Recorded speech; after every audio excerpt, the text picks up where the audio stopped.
It's been a few days since we said bye to the others in Nasha Town. Still no news about Rarer, though. Where could he have slunk off to? If only he was gone for good. But with all the trouble he stirred up before, there's no way we've seen the last of him. Hello! You must be the traveler in Paimon? Mr. Flynn's has been looking for you. Unfortunately, there's been a serious wild hunt attack over at the quarry. He thinks it's time to regroup and figure out a plan. The wild hunt? Oh, uh-oh. We better get over there, right away! Come on, let's go!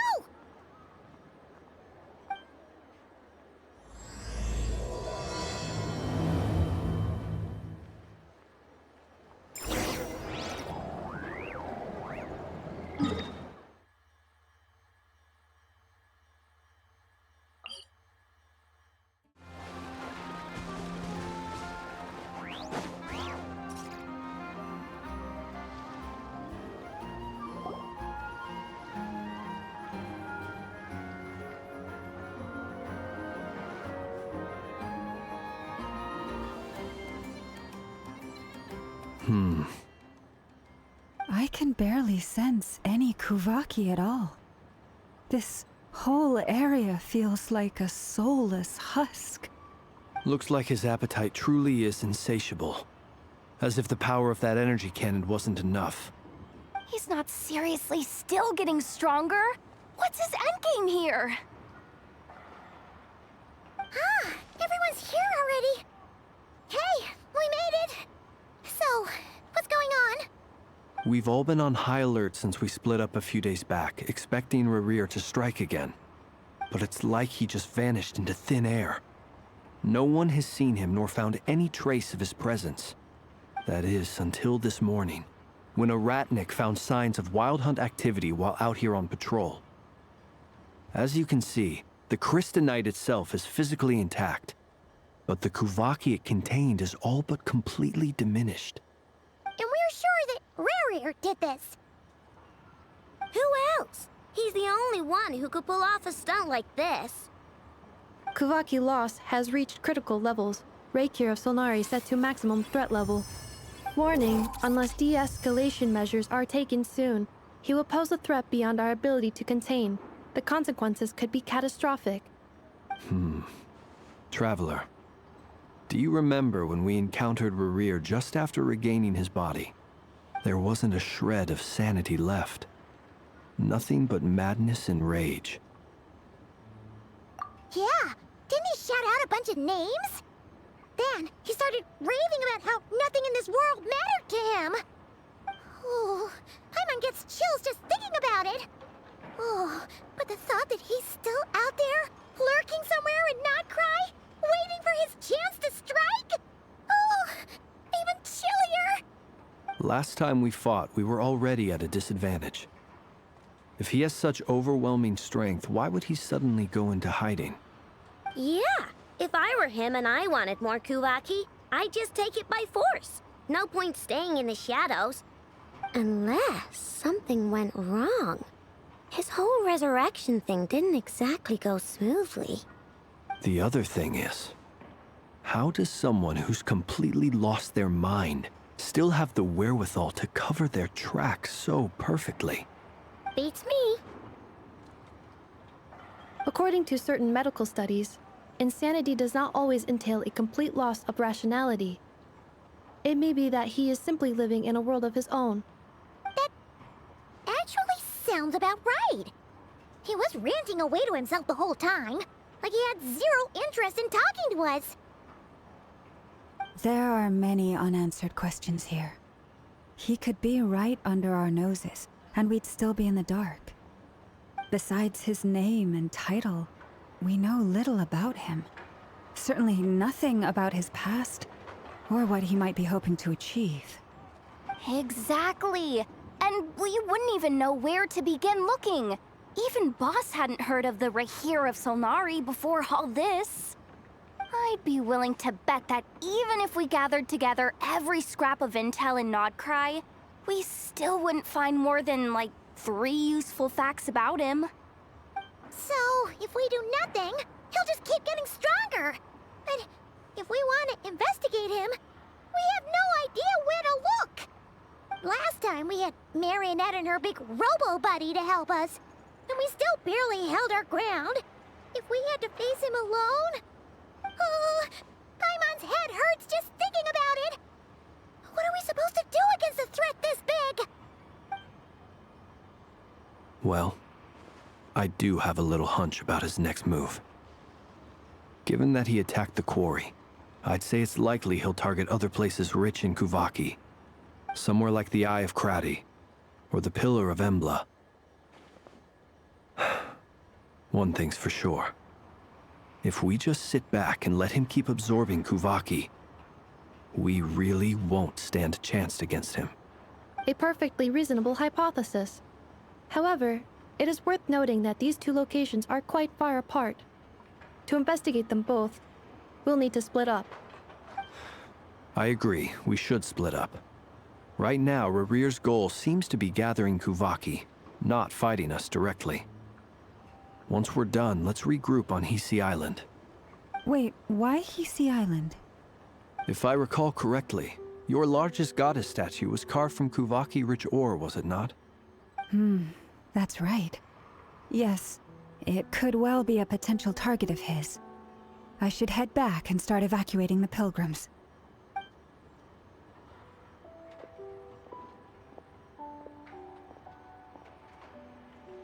Splitting up's always gonna be risky.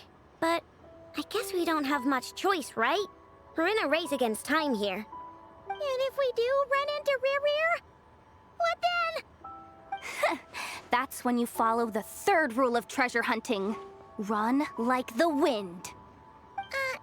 Didn't you say the third rule was go with the flow? I don't know. Did I? Anyway, whatever. In this situation, go with the flow means go find backup. Agreed. If anyone finds so much as a trace of Rarir, do not pursue him. Get out of the area and alert the rest of us as soon as possible. We need to put safety first. All right, we'd better get moving. Come on, Anefa, let's go.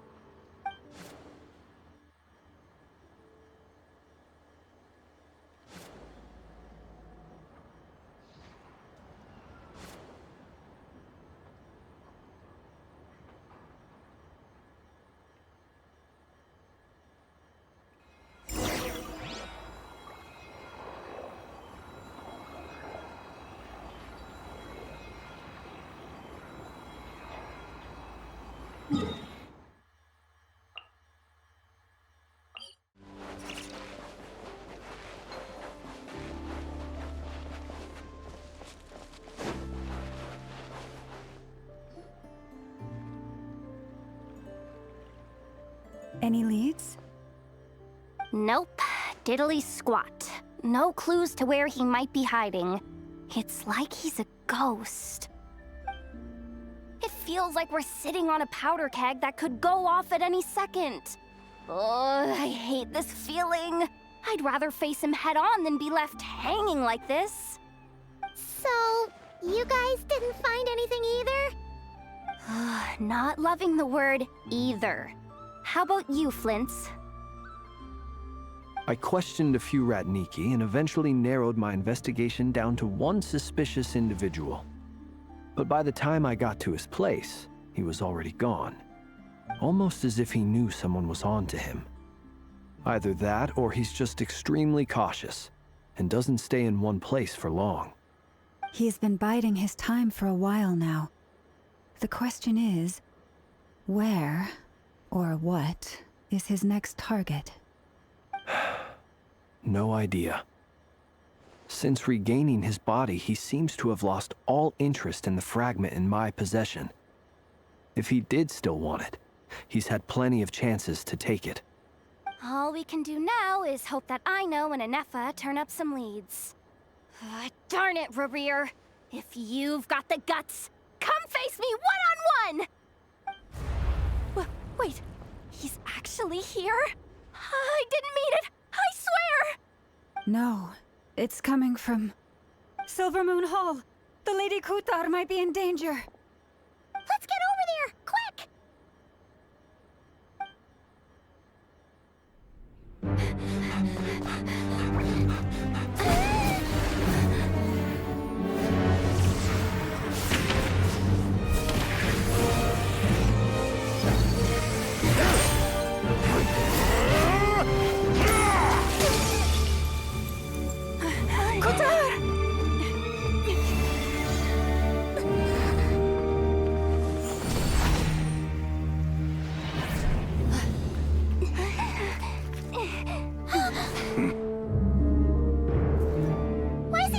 the damsel left! What's going on? No time for questions. Stop him!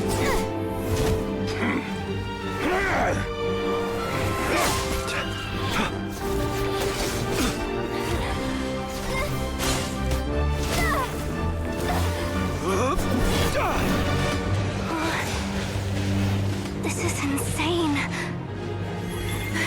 Yehuda, get Kutar out of here! On it.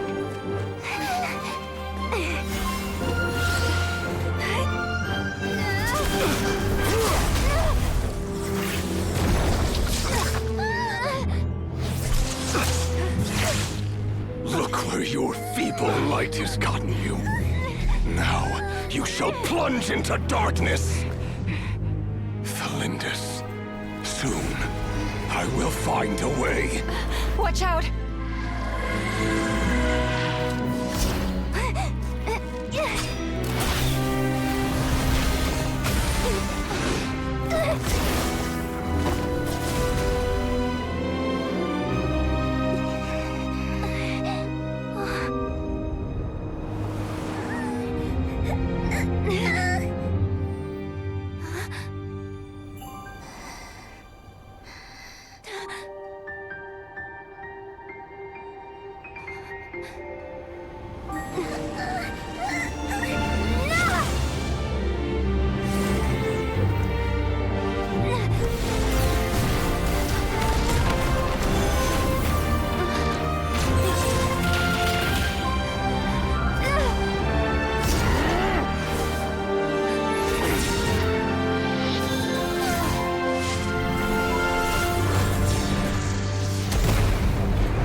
Find them.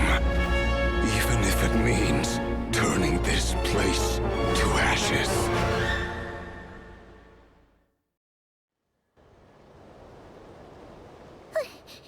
That was too close!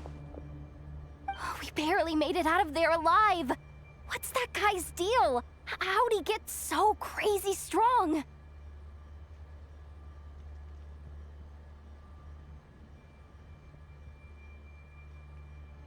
He's a threat to this entire nation. I doubt his strength could even be measured by conventional standards. I have a question. When me and Anefa showed up, we saw him chasing after this lady like he wanted her dead. What was that all about? We weren't there for the whole thing either. They were already duking it out by the time we arrived. Yeah, we didn't see how it all started. It all escalated so quickly, we had no choice but to step in. Kutar, can you shed any light on the situation? Kutar. Cross-checking database. I see. So you're the one that the Frost Moon Scions refer to as the Moon Goddess? Wait, she's the moon goddess? Oh, no wonder she looks just like all those statues. There are many reasons why people might worship the moon, and just as many why they might despise it. I've never met that person before, but there was no mistaking his deep-seated hostility towards me. Why he holds me in such contempt, I cannot say. But since he hunts the power of the moon, it's no surprise that I am a target. Kutar. There are many potential motives. For instance, you help the traveler escape his grasp. This could be his way of taking revenge. It is also possible that he covets the Kuvaki inside you and seeks to take it for his own. The list goes on. But right now, devising a counter-strategy should be our #1 priority. The likelihood of this location being discovered is close to 100%. A counter strategy? But we don't stand a chance against an enemy like this. Surely our only option is to run. He's not gonna chase us to the end of the world, right? So as long as we can sneak out of nodkrai undetected. No, I can't say that. Come on, Yehuda. This is serious stuff. You can't suggest we all just chicken out. Running is our only option. Huh? You seem surprised, but what other choice do we have? We are facing an enemy we cannot possibly defeat in battle. Well, I mean, yeah, but still. It's not too late. I can distract him, so you have plenty of time to make your escape. Wait, what? You're gonna act as bait? Doesn't that make sense? I'm the one he's after. There's no need for you to risk your necks on my behalf. A coyote doesn't stop for bypassers while it's howling at the moon. What is it, Loma? The Frost Moon Scions have already grown accustomed to life without their goddess. My presence here is no longer essential, and this is not my home, so you needn't ask me to stay. We can't just roll over and let him get away with this. That's not our style. Yeah, we can't just call it quits after everything we've been through together. Besides, she'd pretty much saved my life back there. If I just ditched her now, I'd never forgive myself. We can't overlook that you have saved our lives multiple times now. To talk of returning the favor would be a little crass for my liking. But suffice to say that we are friends, and friends look out for one another. River's true objective remains unclear. Even if we were to sacrifice Muskutar, there's no guarantee he would stop. But Kutar, I know why you left the Frost Moon Scions so long ago. It was because people started treating prayer as a form of trade. They would make self-centered wishes, force you to accept meaningless offerings in return, and then expect you to perform miracles for them, as if that were their entitlement. If it were me, I might have walked away too.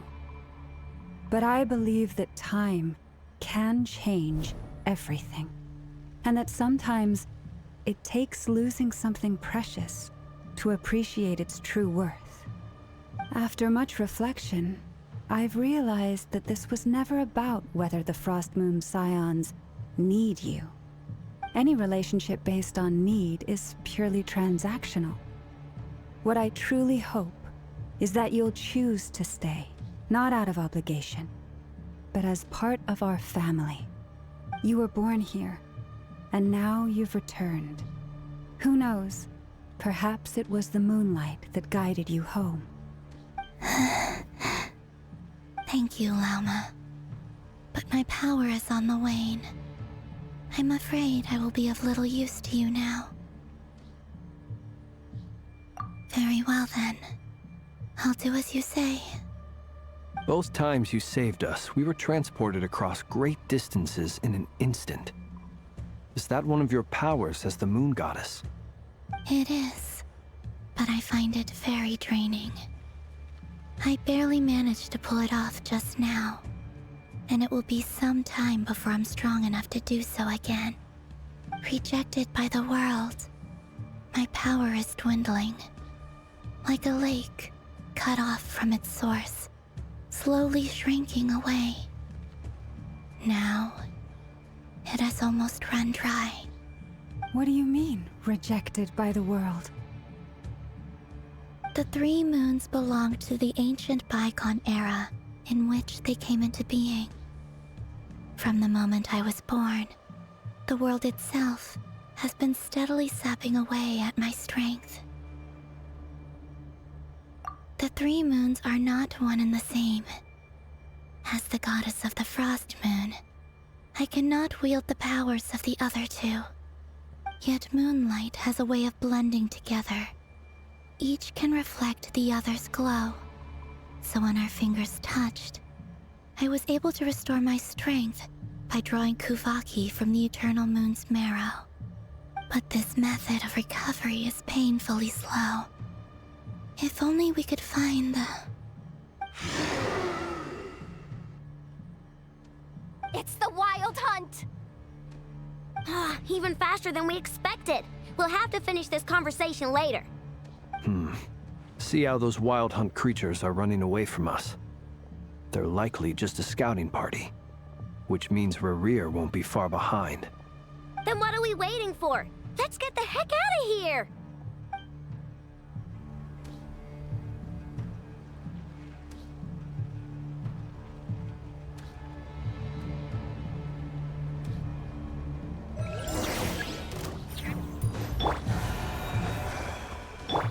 Go claw! With one heart, we pray. Oh, they just keep coming! This is driving me nuts! Rear's closing in on us. You need to pick up the pace. There's too many of them! And this time, we can't fall back on Kikar's house to escape! This goes on much longer.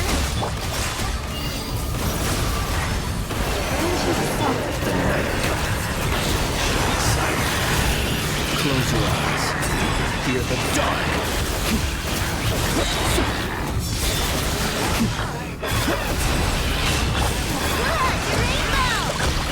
All the frost may evolve. Receive my installation chamber deployed. Preparing for dust.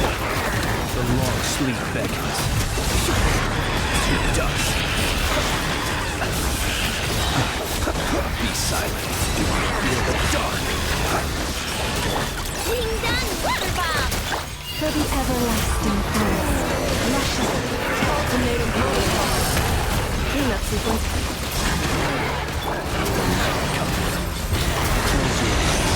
Be silent. To dust.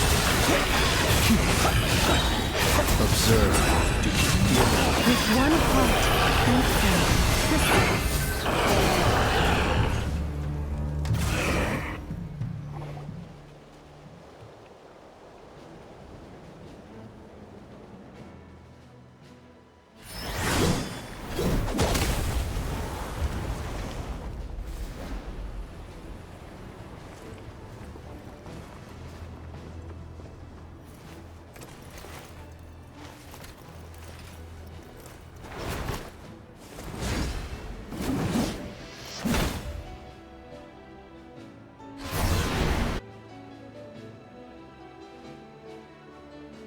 What's the matter? Bit off more than you could chew? Who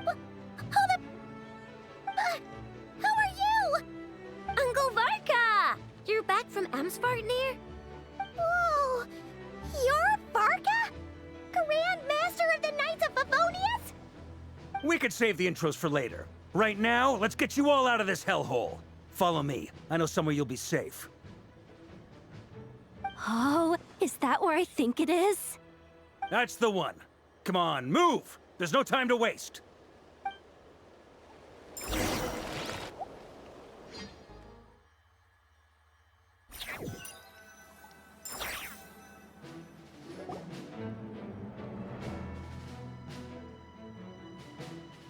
Wow! Where are we? This is so well hidden. Well, that goes without saying. This is the Knights of Favonius' meeting place in Nodkrai, and a contact hub for the Northern Intelligence Network. AKA, the black market of intel. No matter what faction you're with, it's the place to buy and sell information. Their headquarters are in Nodkrai, but they've got contacts in every nation. As an expeditionary force on foreign soil, working with them has offered us the most effective way of getting our hands on reliable local intel. This is where we meet, so naturally, it's secure. Anyway, where were we? Folks from Nodkrai should be pretty familiar with me by now. But I believe this is the first time we've met. Allow me to introduce myself. I am Varka, Knight of Boreas, and Grand Master of the Knights of Favonius. We've heard all about you. This meeting's been a long time coming. You look way younger than Paimon expected. But you definitely have that Grand Master vibe. Well, I'm no spring chicken. Just not showing my age yet. Definitely feeling some of that back pain today, though. Rushed back from Amsvartnir without a wink of sleep, only to get right into another fight with that freshly revived maniac. Another? You mean you fought him before? Yep. He wasn't nearly as strong back then, but he was still a formidable foe. I brought some of the knights along to give him a little surprise, but he saw us coming from a mile off. My squad took heavy injuries, and I barely made it out alive myself. We knew it might have been our last chance, so we staked everything on it. But still, it wasn't enough to stop him. I tried tracking him down afterwards, but he didn't leave a trace. Even in his unhinged mental state, he's as cautious as any trained operative. So, I decided to come find you. And as luck would have it, turned up to find you being ambushed by the Wild Hunt. The rest, you already know. Is that why he's been frantically absorbing Kuvaki these past few days? Because he sees you as a threat? Maybe I'm part of the equation, but even if I weren't, I'm sure he'd still be gathering power. He's clearly working up towards something. Note to self, Uncle Varka's strength rating officially upgraded. Guess it's my turn to ask questions now. So, what exactly has been happening in Nodkrai? Why is the Wild Hunt returned in humanoid form? And why is it after you? That's a long story, but I'll try to make it quick.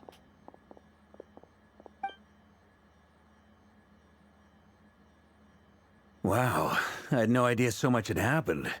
Sounds like you guys have really been through it. So, the Kutar is actually a Fatui Harbinger.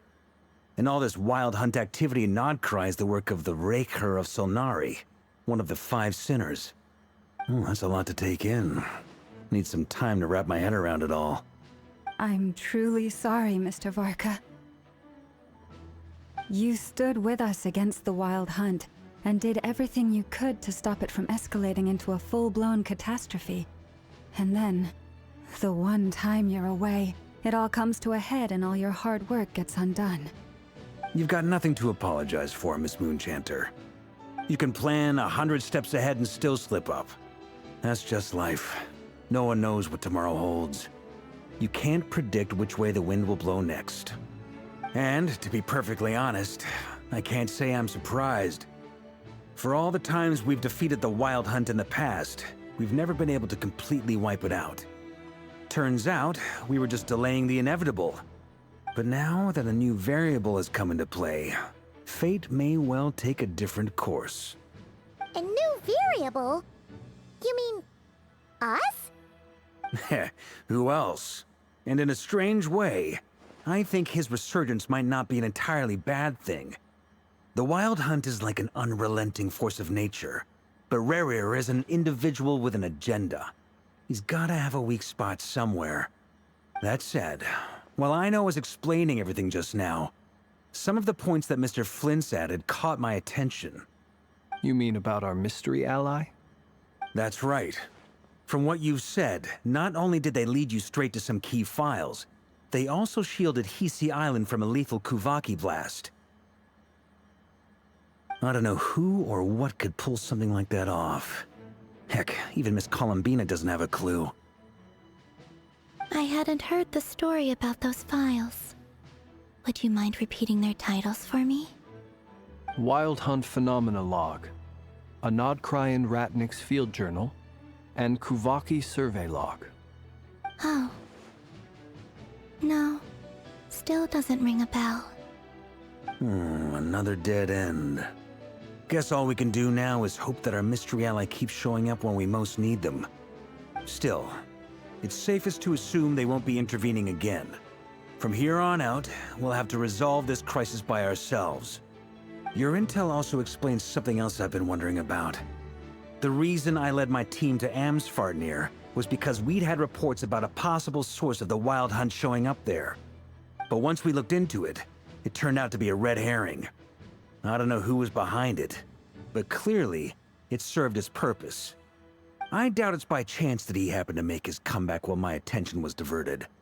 And from everything you told me, it sounds like his scheming began well before his return. So maybe luring me away was all a part of his plan. But is it even possible that he orchestrated all of this by himself? The Moon Maiden and the Raker of Solnari, Nodkrai of all places. The way everything is unfolding, it can't be a coincidence. So, what do we do now? Got any ideas? Right now, we've got at least 3 things to consider. Let's go through them one by one. First, we need to figure out how to take down Rerir. If we can't beat him in a straight-up fight, the rest won't even matter. To my knowledge, the bulk of nodkrai's fighting force is already gathered here. But even with everyone united, we're still no match for Rerir in his current state, let alone with his power still growing. What if there was a way to tap into a new power of our own? How so? Have you thought of something, Columbina? 3 moons once watched over this world.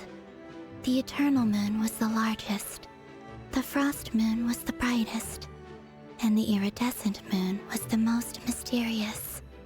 They say that back then, the 3 moon goddesses wielded immense power. Enough to shape the workings of the world itself. I now bear the Frost Moon's power, and the Eternal Moon's marrow resides within the Traveler. Hold on. Are you suggesting... The iridescent moon. The last piece in the puzzle. That's right. If we can find the Iridescent Moon's marrow, I will be able to regain my strength much more quickly. The 3 moons are said to stir the tides and illuminate all things. Perhaps they hold further secrets beyond our understanding. According to my analysis, the solution is feasible. However, it is subject to one major condition. How do we locate the Iridescent Moon's marrow? I know a way, but... we will need to visit the Fatui's Experimental Design Bureau. The Experimental Design Bureau? Are you saying we need to involve Marionette? Yes. I must speak with Sandrone. It's a long way from here to the Experimental Design Bureau.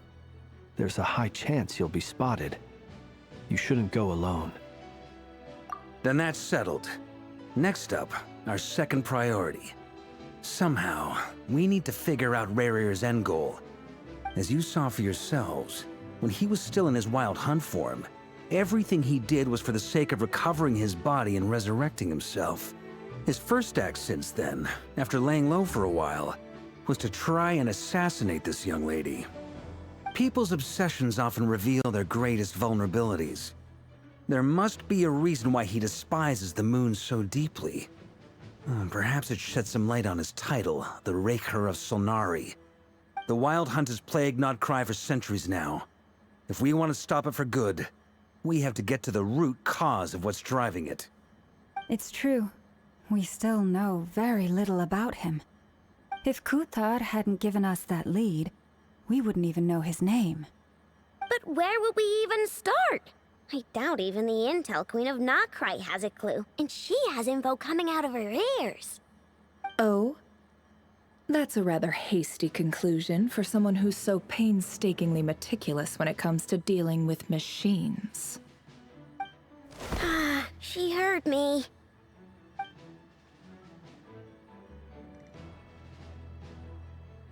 Boss! What are you doing here? I'm now asking myself the same question. I received a letter from a humble knight of Favonius, requesting a meeting to discuss a major business deal. But it looks like this humble knight had something else in mind. Details, details. Miss Neffer, the important thing is that you've arrived at the perfect time. Since his failed ambush, I've been racking my brains trying to come up with a plan to fight Rerir. Given the severity of the situation, I think it's fair to say that our only chance lies in uniting as one. And I'm talking all the factions in nodkrai. We can't do this without the Curatorium, but I knew it'd be a tough job to win you over. So, I took the liberty of reaching out for a little chat. Wait a sec. How did you even hear about this place, Neffer? Didn't you say this is meant to be the Knights of Favonius' meeting spot? And a contact hub for the Northern Intelligence Network? And isn't it supposed to be super hidden? You really think he could have gotten settled in nodkrai without my help? Besides, I'm the one running this gig. Of course I know where the meeting place is. Allow me to introduce the current head of the Northern Intelligence Network. If it's intel you're after, she's your woman. Pretty much seen and heard it all. Please spare me the flattery. Let's cut to the chase. Seems like you've run into some trouble, huh?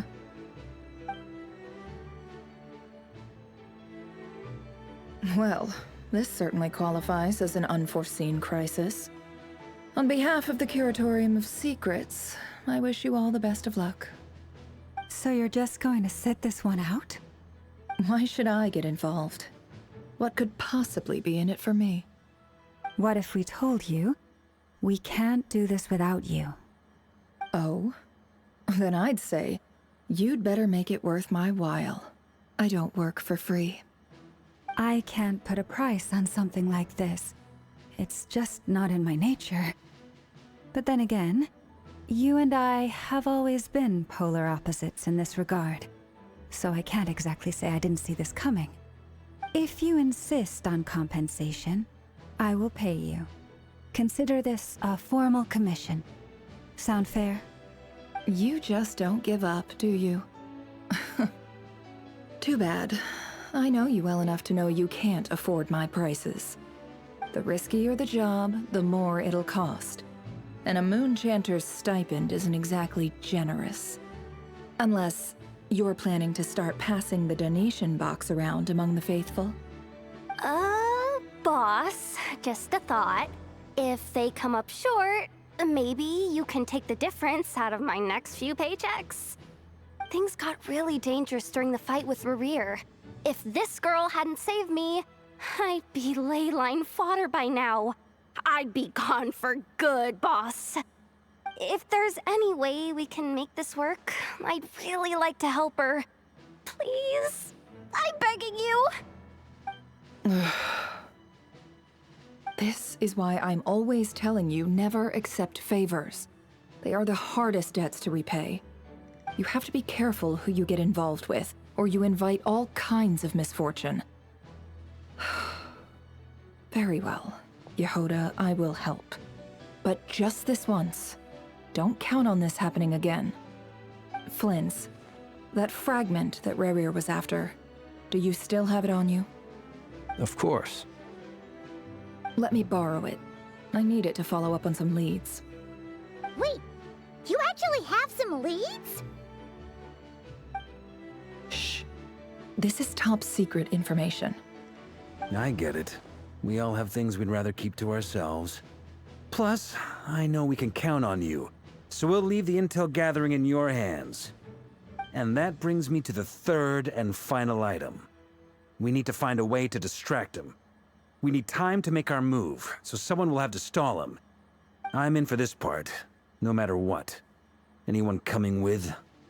Count me in too. Come off it, you two. Quit playing heroes. I'm way ahead of you here. Nefa did a scan of the Moon Goddess's Kuvaki signature, and we're gonna use it to make some decoys over at the Kramkake craft shop. Anyone who's in, follow me. Once they're ready, we'll deploy the decoys across Nodkrai. So as long as the rest of you keep moving, he won't catch on to your scent and won't be able to track you down. I like it. Genius idea. No biggie. All right then, we'll split into 3 teams. Once your team has finished their mission, return here and wait for the others. Dismissed!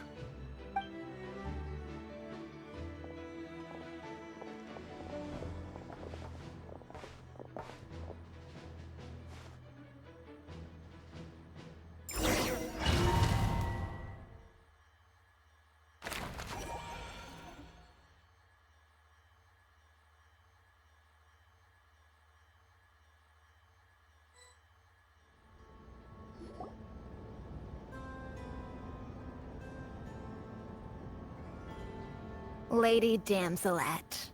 Wait, and you two? What are you doing at the Kuvaki Experimental Design Bureau? We've been doing our best to mind our own business lately. But if you're just gonna waltz up here like this, you're seriously pressing your luck. Don't blame us for doing what we have to. Huh. You really think that's gonna scare us off? We're not looking for any trouble. I just want to see Zandrone. Do I need to remind you that you're still a wanted fugitive for deserting us? out of consideration for our former ties and the crisis we're all up against. We'll let you leave in one piece. But don't even think about trying to get inside. Let them in. But Are you going to make me repeat that? no, my lady. Sandrone seems to be in a good mood. Must be maintenance day.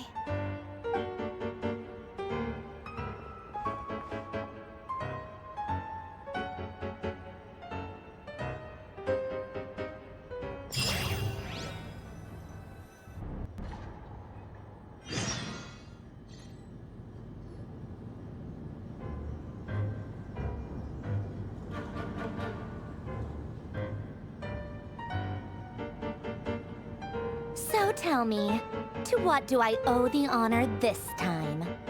Actually, before you answer that, just so we're clear, we're not colleagues anymore, Columbina. I don't owe you anything. I promise it's nothing big. It seems like you've gotten the wrong idea here. The only reason I let you in was because I was bored. It seemed like a way to kill some time and satisfy my own curiosity. Whatever miscalculations I may or may not have made in the past, I haven't lost the plot enough to even consider sticking my neck out for your sakes. I'd like to speak with Arlecchino. What? Huh? You mean the knave? I'd like to speak with Arlecchino. Is she a nodkrai? No, she's not. Once the work on this facility was completed, she went back with the rooster and Regrator. The only ones in nodkrai are me and... What is it you need to speak to her about anyway? Rerir is hunting me. If I'm going to face him, I must first retrieve the lost moon.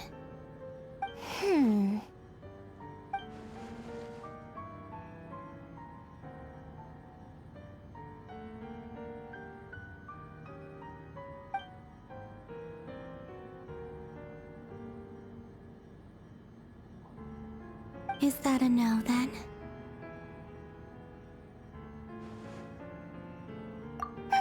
As if I need reminding. I was this close to settling things with him before someone decided to whisk me away to their weird little garden. Have you held any tea parties lately? Tea parties? Yeah, obviously. You don't seriously think we'd pack it all in just because you aren't here. If anything, they've been more eventful than ever. Just me, Arlecchino, and a bunch of insolent, insensitive guests who won't stop asking where you've gone. Oh, they've been a real joy. I bet you served them the worst tea you have. Just like you used to do to me when I upset you. Who cares about how good the tea is when there's no one around to drink it? I keep losing people. First Rosaline, now you. I'm running out of people who can make me laugh. Honestly, what could be more ridiculous than a multi-centenarian goddess who's only ever had the plain herbal tea she received as offerings? You'd always brew a different type of tea for me each time. Was it really just to see how I'd react?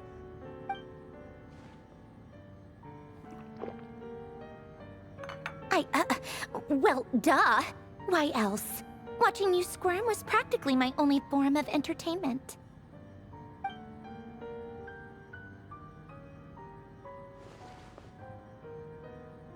Oh, yeah. And Capitano sometimes used to bring Tartaglia around, too. But I guess we won't be seeing him again. Well, I guess we are overdue for a get-together. Polonia! Have Favronia pass a message to Arlecchino for me. It's time for tea. Will suffice. Pass along a message for me, too, if you would. My body cannot contain the marrow of 2 moons, so I'll be leaving one of them in her care. Excuse me? Who said you were on the guest list? If my tea meant that much to you, Maybe quitting the Fatui wasn't your brightest move. Back when you were under the Tsaritsa's protection, no one would have dared come at you so openly. But that protection didn't come for free. In fact, I paid dearly for it. At the end of the day, it was just another transaction. I just got tired, that's all. I never wanted any part in their grand ambitions, and I've had enough of being treated like a bottomless supply of power. It brings back memories from the old days, when I was still worshipped as the moon goddess. Centuries on, it may be a different group of people, but I see the same greed in their eyes. I figured you'd leave eventually. You didn't have as much of a reason to stay as I do. The Tsaritsa gave you shelter and protection, but that was it. Nothing more, nothing less. Meanwhile, the Fatui demanded everything from you in return, until it was more than you could bear. I get why you left. And frankly, I have no interest in dragging you back just because the higher-ups told me to. But if you keep hanging around with this riffraff, the next time we cross paths, we might be enemies for real.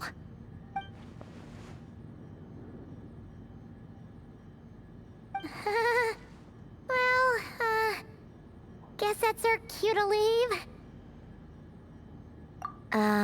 That might be your plan. But it sounds like someone else wants you to stay a little longer. Huh?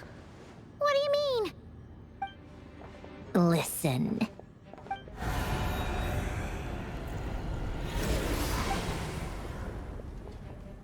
My lady, it's the Wild Hunt. A horde of monsters is headed straight for the facility. Another uninvited guest trying to crash my tea party. Clear the area. I'll handle this. Wait, what? You want us to leave you here by yourself? Huh.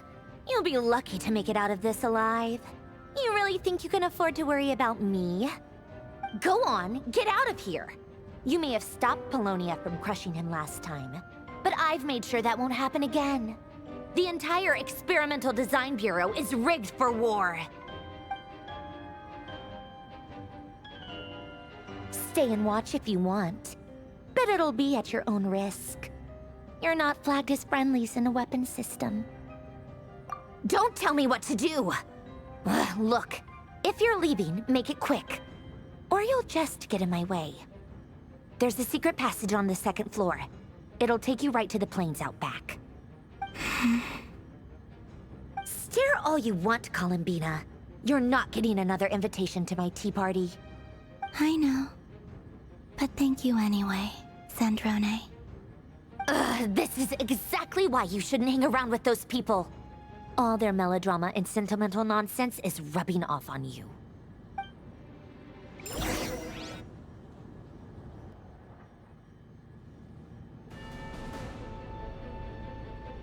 Come on then, Mr. Ray here. Let's pick up where we left off. It's your Wild Hunt monstrosities versus my beautiful creations. Let's see who comes out on top.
Livonia, get him!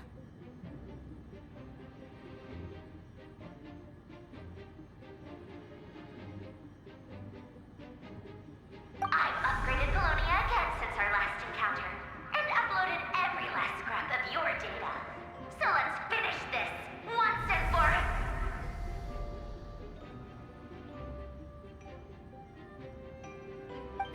She's not here. Where did she go? Hey! Over here, you big... Curse it. Moon. Go. Keep searching. She cannot have gotten far.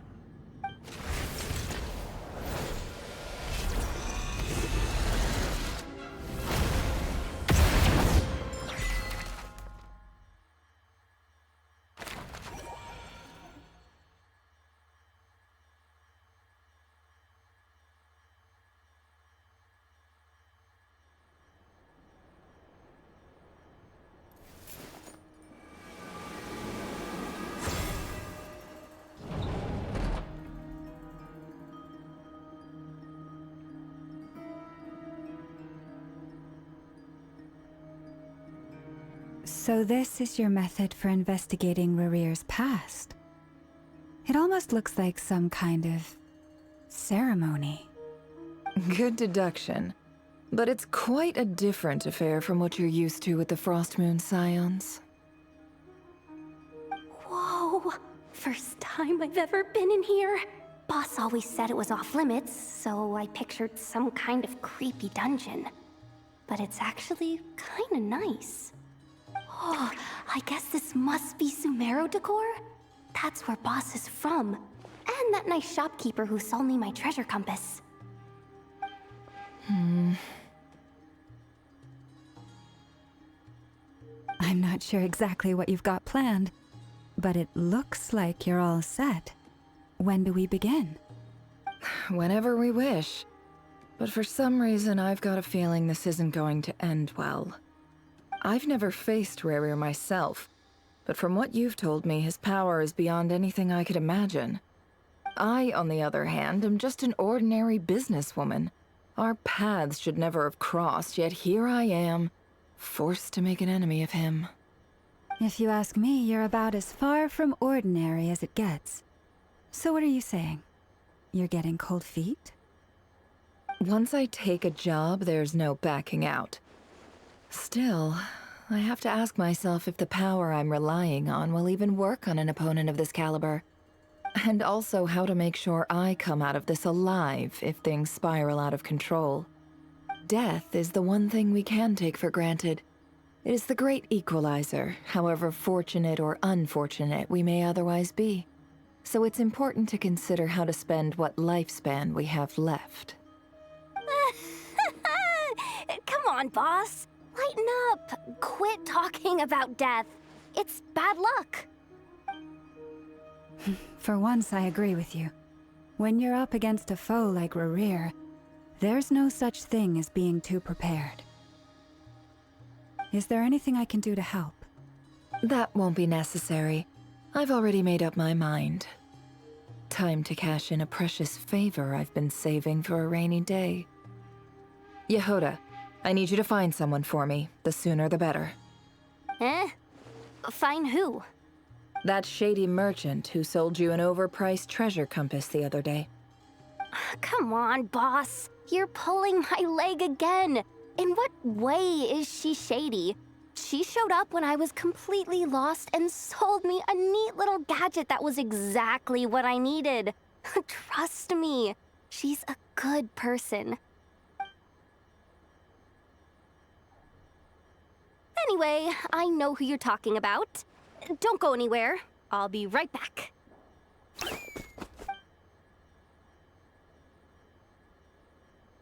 What's happening to me? I genuinely can't run any further.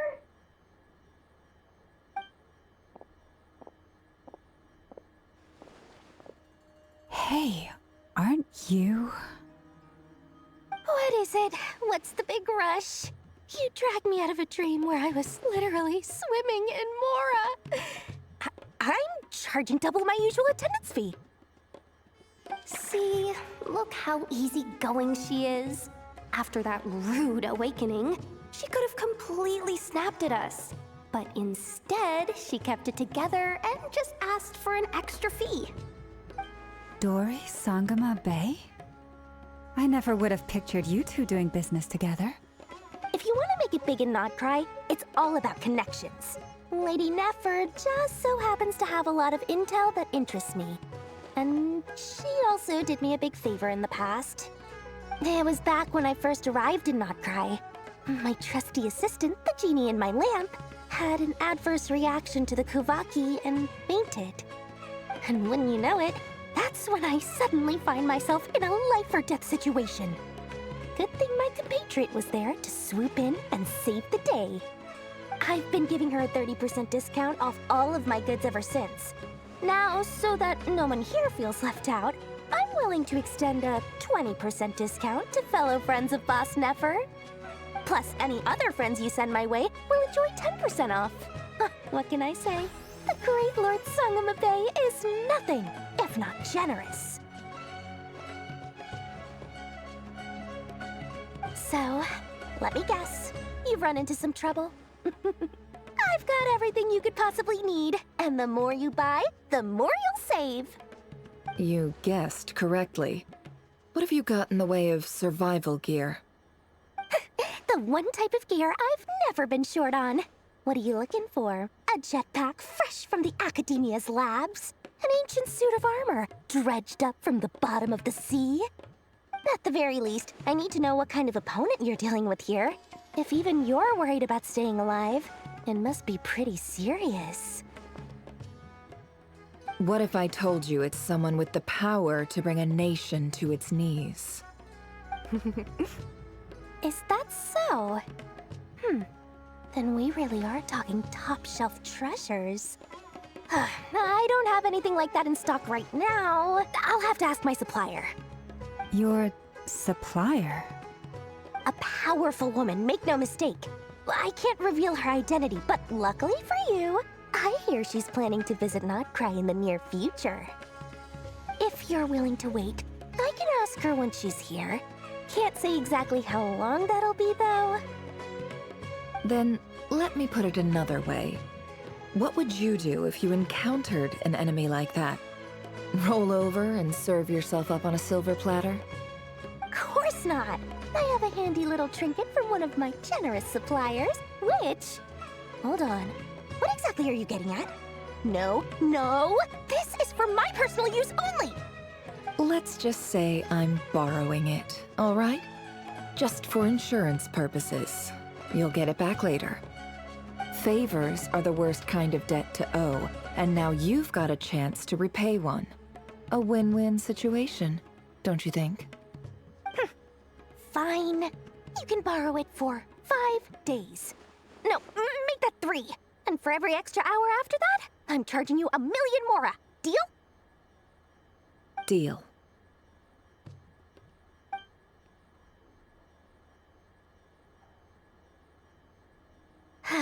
What a way to start the day. Now, was there anything else you wanted? Or can I go back to bed now?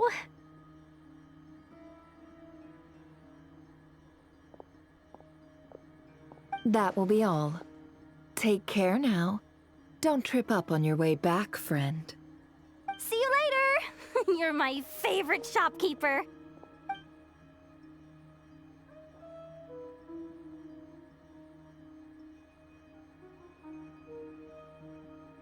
Excellent. Everything is well and truly ready. The ceremony can now begin. After initiating the ceremony, your minds will follow me wherever I go. You will see many strange things in your mind's eye. So remember, don't be frightened, and don't make a sound. Now then, let us peer into the Raker of Solnari's past.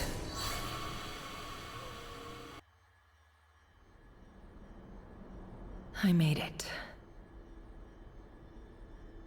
I don't recognize this style of architecture. Must be Conrian. Simple furnishings, table and chairs. It's a more ordinary house than I might have expected. Looks like the fearsome Raker of Solnari came from surprisingly humble beginnings. Unless this passed for luxury in Conria. Unlikely. It was said to be a very prosperous nation in its heyday. Anyway, I'll keep exploring.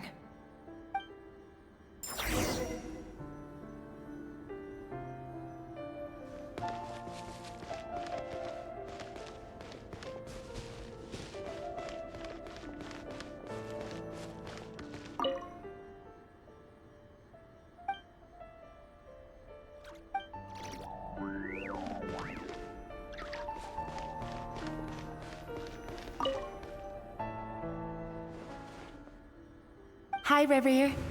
Since you're working extra hours tonight, I thought I'd keep myself busy by checking out that new kebab shop. I've heard good things about their menu. I'll test it out, and if it's as good as everyone's saying, let's go back together sometime. P.S. New stash from the Universitas Magistrorum. I brought some goodies home. A few teacups and a pin rack. Hope you like them. They didn't sign their name, but they must have been close. Sounds like they were living together.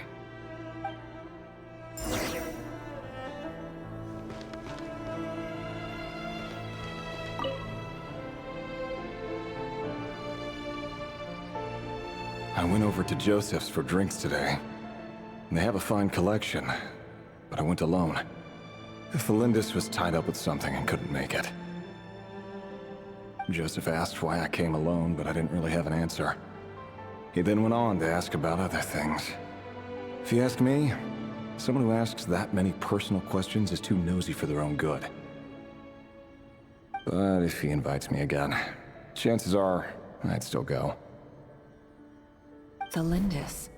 That's the same name Rerir mentioned. Crane imports keep falling. If things don't pick up, we'll soon be back to meat and mushrooms only. Honestly, I'm not a huge fan of that new type of mushroom everyone's been into lately. Didn't it start out as a lab-grown variety? I heard it's even mildly corrosive. Seriously, why would you even eat something like that? I don't care if it's an impressive feat of alchemy. That just isn't the kind of thing I like to eat. Grain has to be imported, and they're eating a diet of mostly meat and mushrooms. Could it be because Conria is underground, so it doesn't get much sunlight? That would explain why they use so much stone in their buildings. They even use alchemically modified strains for food. Seems like the people of Conria don't have many options when it comes to dining. I've just about saved up enough now. Time to buy it and keep it somewhere safe. Making a big purchase. I wonder what it is.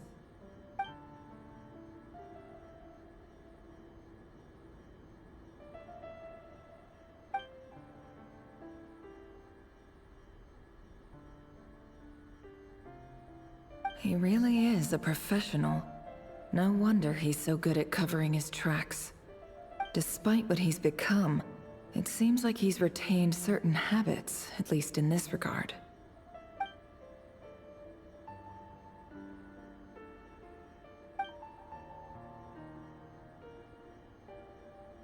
Did Rerir rip it out himself?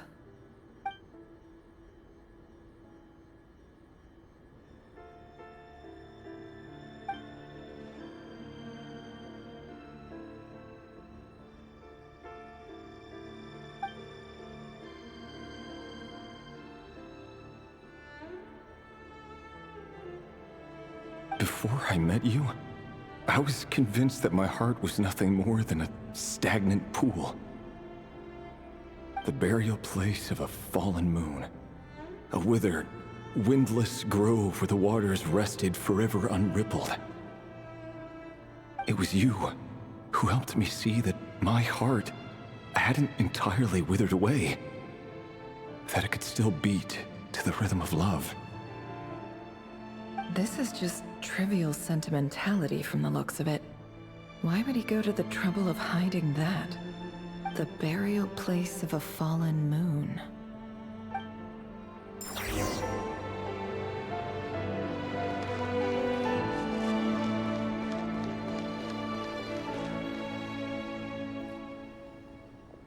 Reverie, over here. Dane! Oh, and, Vediflin here? What a surprise to see you here, sir. Hello there, Reverie. You need not address me so formally outside of court. He doesn't get that much free time, so I invited him over for a drink. Even the court prophet deserves a break every now and then, right? Well, I'm flattered. So, what are we discussing today? Hey, don't look at me. As far as I see it, we don't need an excuse to have a few drinks. Come on, don't give us that. Didn't you say you were about to pop the big question? How's that coming along? Who'd have thought the great Twilight Sword was an even greater gossip? I just didn't expect you to be the first one to settle down and get married, that's all. Yeah. If you told me that a few years ago, I wouldn't have believed you either. So, are you planning to come clean about your job then? I'm guessing you still haven't told her. Sure, I'll have to tell her at some point. But I'll need to pick the right time and place. To be honest, I have no idea how she'll take it. Come on, stop being such a pessimist. For all you know, she could be thrilled. I bet she'll be much more impressed by your actual job than the one she thinks you're doing now. A member of the King's Guard. Quite the cover story. Does the king himself even know? Of course he does. Anyway, enough about me. How have you been? Me? Same old, same old. Nothing much to... Huh? What's up, Ved? It's nothing. Vediflin, Daneslif's elder brother. Renowned throughout the court of Conria as the Visionary, and said to possess a wisdom far beyond the reach of any ordinary man. And yet, despite the gulf between us, he seems to have something to say about me. Does he even know me? Does he see me as a friend of his brother, or just another of the Vinster King's blades? Why did he react so strongly? Was it really to do with what we were talking about? Brown, curly hair and brooding blue eyes. So this is what Rare looked like back in the day. Perfectly normal. No different from anyone else. As frightening as this monster is in the present, there's something even more unsettling about seeing the human he used to be.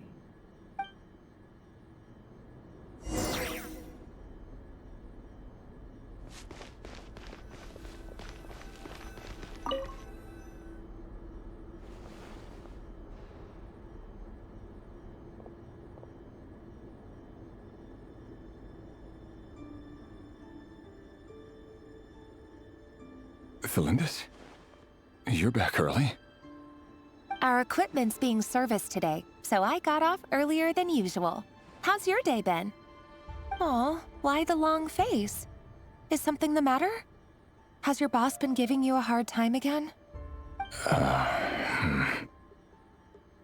Went for a drink with Dane and the others after work. Isn't that a good thing?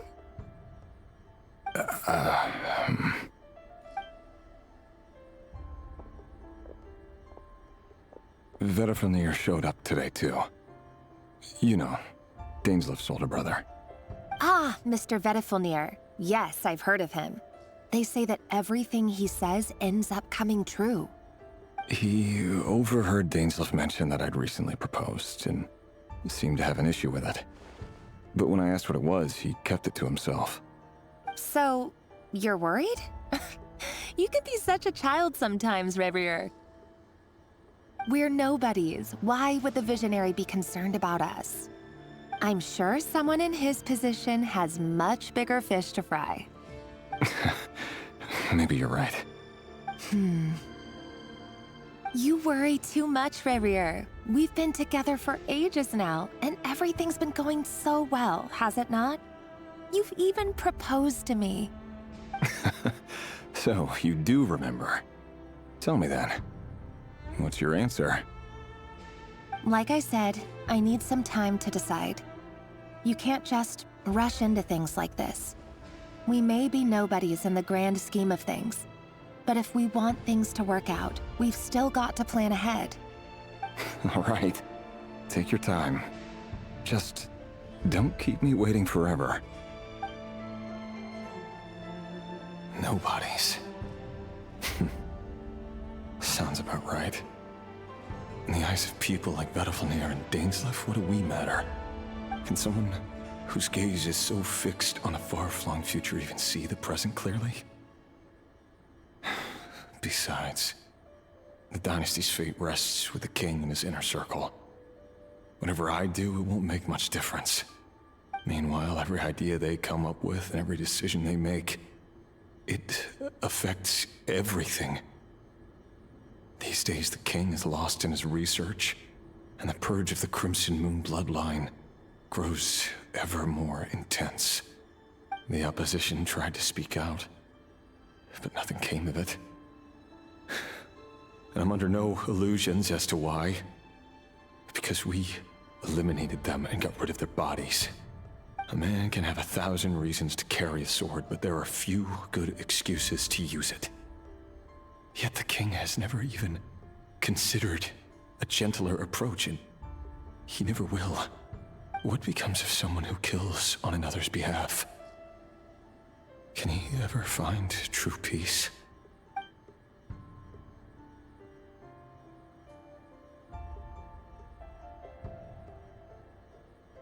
Thelindis?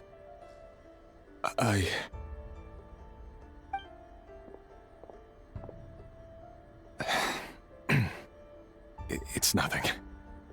You were right.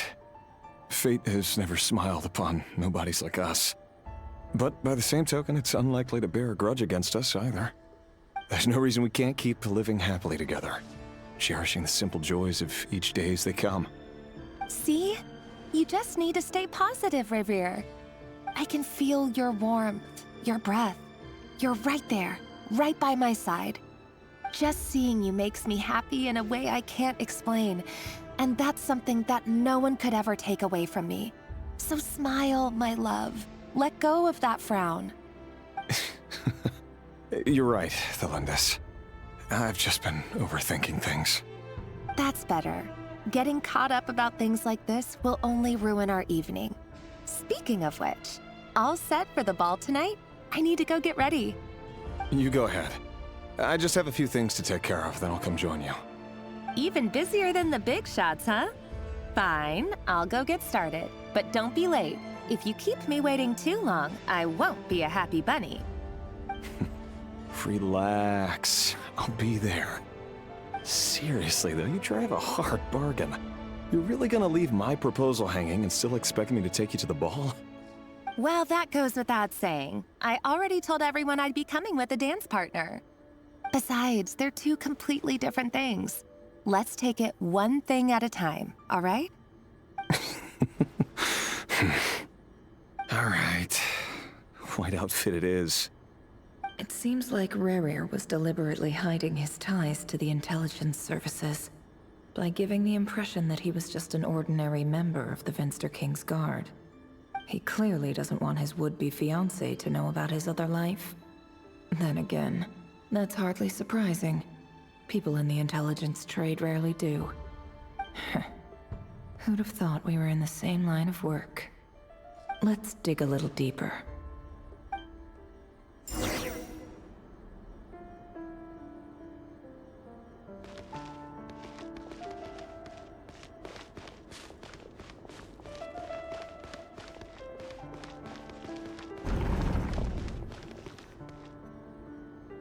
Our last operation was a resounding success, and all thanks to you, Rerir of Solnari. In total, we apprehended 32 dregs of the Crimson Moon, and 67 accomplices. After all these years since the dynasty's fall, so many of them still linger on. Indeed, it cannot be denied. Yet it was destiny that the Crimson Moon should be overcome by the eclipse, and that His Majesty, the all-seeing Vinster King, now guides our nation on the path to prosperity. Conria has no further need for a dead moon. But alas, there will always be those who refuse to see the truth, choosing instead to romanticize the past. That's not entirely true. Much about the Crimson Moon era was worthy of remembrance. And that's exactly why they keep trying to see it restored. Many of its secrets remain unsolved to this day. As it happens, that's precisely the field of study my partner is devoted to. You still haven't told her what you really do for a living. Where would I even start? How do you tell someone that you're one of the king's hand-picked executioners? That your hands are steeped in blood? You didn't choose this life, any more than I did. Orphans like us don't get a say. But I'll sure as heck be the one to pay for it. Speaking of which, we need to be more rigorous in the way we identify direct descendants of the Crimson Moon. Someone, it seems, has strong opinions about my future plans. Most likely my marriage in particular. I have a feeling that we may soon become targets of the Crimson Moon's retribution. Your concerns are not unfounded. They've taken out many of our colleagues these past few years, and for that very reason. These are no helpless lambs we're leading to the slaughter. They're wolves in sheep's clothing. Take care, Rayhir of Solnari. I look forward to toasting you at your wedding. Thanks, Thorkel. You look after yourself, too.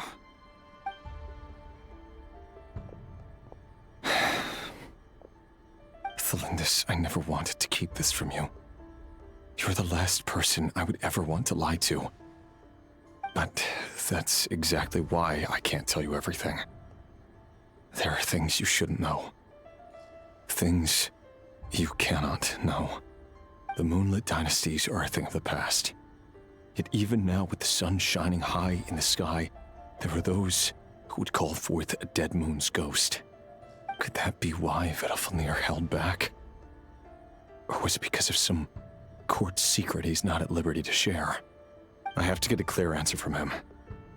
No matter what happens, I will protect Thelindis. Rarier seems to be very concerned by Vedalfnir's reaction. Vedalfnir and Dainsleif, the Visionary and Twilight Sword. So that's what they were really like. I've investigated this whole area now. There doesn't seem to be any other memories here. Should I try somewhere else? Wait a second.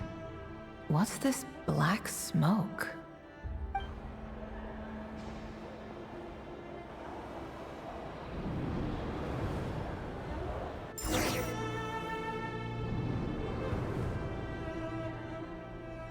So, he's late after all.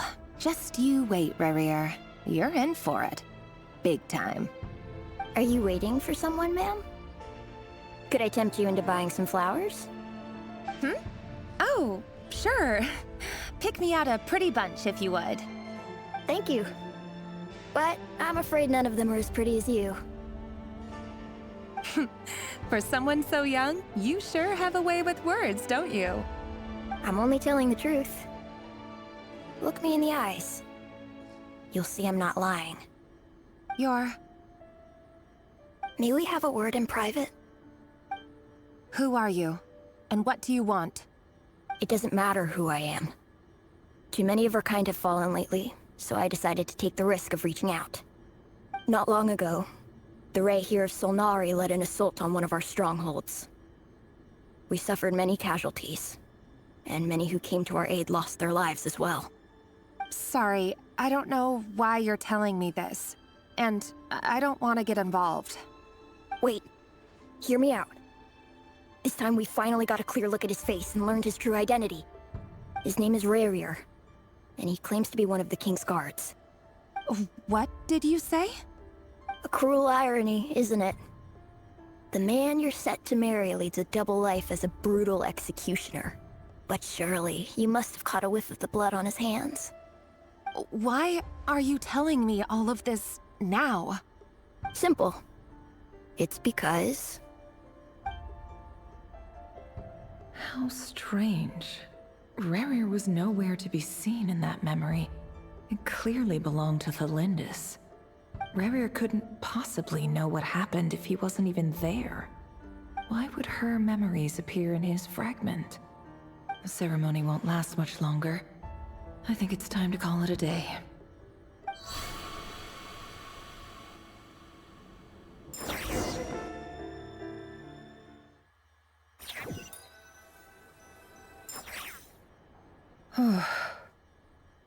So that was your doing? Did you just pull us inside Rerir's fragment to spy directly on his memories? Any more questions, and I'll have to start charging. I had no idea you could do that, boss! Seriously, that was amazing! We're not worthy. We're not worthy! I gotta admit, though, I'm itching to see what happens next. Feels like we barely scratched the surface. I'm just as curious as you are, but the ceremony only allows for limited time inside. That's all we can see for now. Luckily, we managed to learn quite a lot. So far, so good. I just hope the others are doing okay too. Especially the group with the Traveler. Their mission is a risky one. Let's hope it's all going smoothly. If you're worried about them, go see how they're doing. If I know Boss, she's gonna need some time to write up all the details and make sure it's all coherent. I'll stay behind to lend a hand, but feel free to head back and meet up with the others.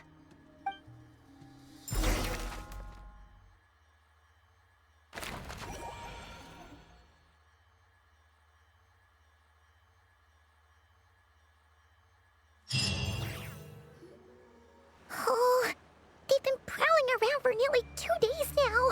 These things just won't quit. Oh, they might not have seen us yet, but them constantly sweeping the area, our way out is completely blocked. Oh, that's never gonna work. One little slip up and it's game over. If they spot us, they'll run straight back to Rerir, and once he knows we're here, it won't be long before he's breathing down our necks again. Oh, guess you're right. All right, time to zip it.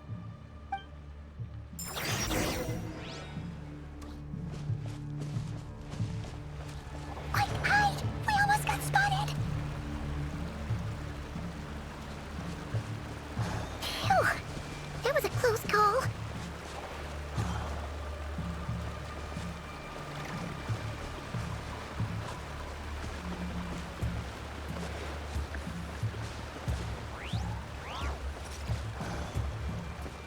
Watch out! He's coming this way!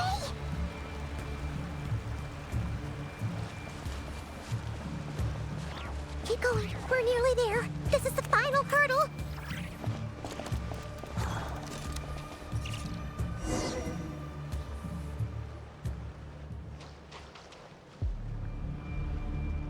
Oh, there's no end to these things.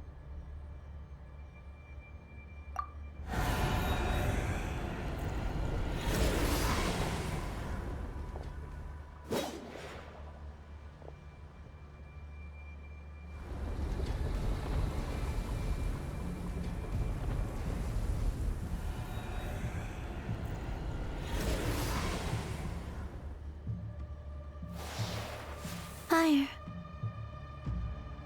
Fire? Wait, what's that smell? Oh no, there's a fire!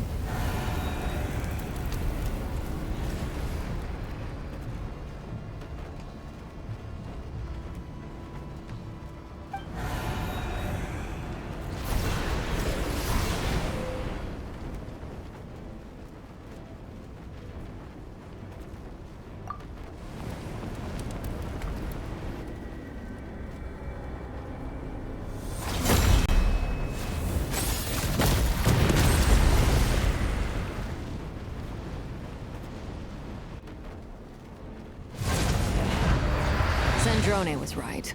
You look weak, Columbina. The old you would never have let such lowly creatures bar your way. Word has it that you did something for the Tsaritsa, and that's why you've lost most of your power. Freedom comes at a heavy price, doesn't it? It's Arlecchino! You came! Hello again, Columbina. And greetings, guests of the House of the Hearth. It's been a while, Arlecchino.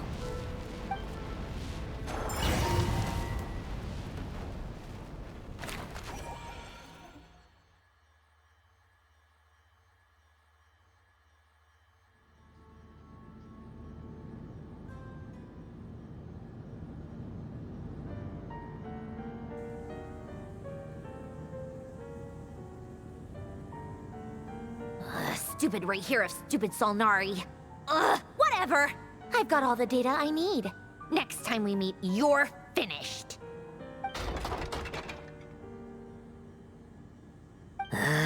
He sure doesn't pull his punches. Excuse me, do you need a hand? You can do me a favor by staying out of my way. Can't you see I'm busy? Wait a minute. I recognize that voice. Hello, Miss Sandrone. Father sent us over to help. Huh. How considerate of her. Hey, Fremine, get over here and help me fix this. Lenny, you do your thing. Just keep your sister away from my machines. Nearly every machine that cat girl touches ends up going haywire. Go put her on cleaning duty or something.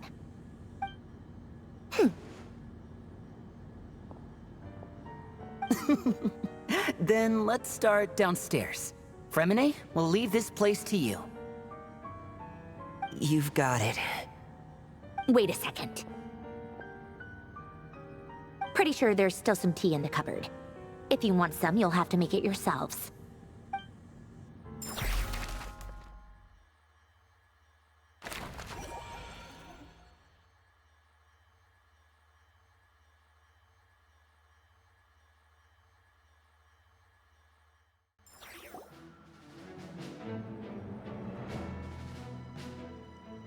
It's a relief to see you all made it back in one piece. Huh? Feels like there's quite a few people missing. Where's Flint's and the others? And what about Nefer? I returned ahead of them. Flint is helping Aino and Anefa to set up the decoys and buy us some time. As for Miss Nefer... Boss is still wrapping things up on her end. She sent us back to fill you all in on the top secret intel we've been gathering. I see. Then let's get right into it. But first, who do we have here? You brought someone else in to help? Greetings. I was invited here to help as a longtime Tea Party companion of Columbina's. You may call me Arlecchino. Surely it can't be. Those eyes. Oh, where have I seen them before? Wait, of course. In those memories we just saw. The only Arlecchino I know is the fourth of the Fatui Harbingers. So either you share a pretty uncommon name, or you're more than just a Tea Party buddy. You're well informed, Grandmaster. A man from Mondstadt living all the way out here in nodkrai, and yet the people and affairs of Snezhnaya seem to hold a special place in your heart. Oh, the feeling's mutual. Sounds like you know all about who I am, too. A Fatui Harbinger. The atmosphere in here just got really tense. Guess we can't just start trusting Fatui Harbingers, even at a time like this. I must admit, though, I'm a little curious. Seeing as the Moon Goddess no longer belongs to the Fatui, what makes you so willing to put your neck on the line here? Nor does nodkrai belong to Mondstadt, Mr. Varka. Yet still, you're fighting for it all the same. Things don't always have to have a tangible payoff. Sometimes, stopping things from spiraling out of control is a higher priority than chasing the spoils of victory. Of course, I can't say there's nothing in it for me at all. But that's between Columbina and myself. Forgive me. I don't mean to doubt you. It's just that the Fatui really have been the source of many of our troubles. We have our own way of doing things here in Nodkrai. But ever since they arrived, the Fatui have treated us with nothing but hostility. I know there's been a lot of bad blood between us in the past. I've done my utmost to avoid friction whenever I could. But sometimes fundamental conflicts of interest simply can't be settled amicably. That's why I'm here solely in a personal capacity. This has nothing to do with the Fatui. As a gesture of good faith, I'll be frank. I can help Columbina track down the iridescent moon's marrow, which will help her restore more of her power. Anyway, what else is on the agenda? Let's begin. She says she'll be frank, then completely skips over the details. Looks like she doesn't want to give away too many secrets after all. But she clearly wants to change the subject. It'd be awkward if I tried to bring it up again now. I guess we'll just have to go along with it. She's the fourth of the Fatui Harbingers after all. One look and you can tell she's not someone you'd want to mess with.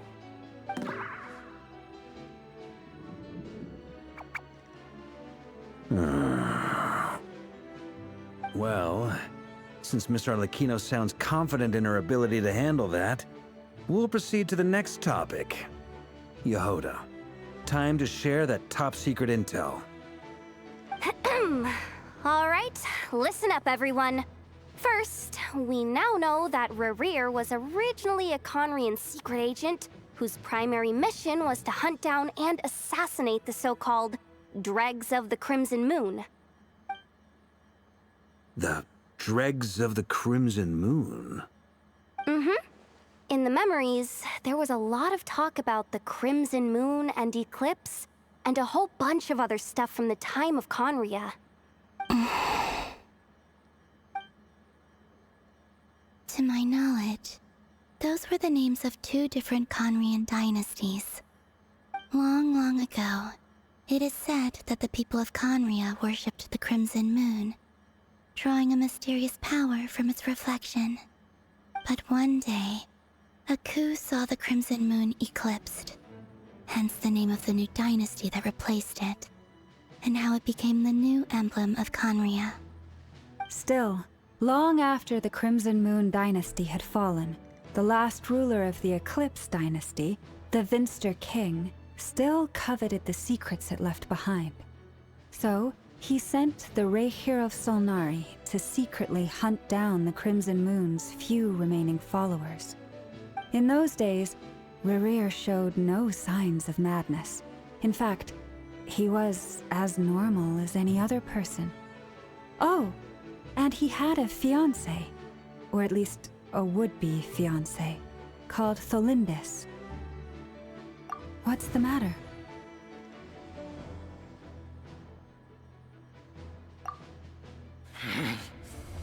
Verfnir, Freindaughter, Flinders.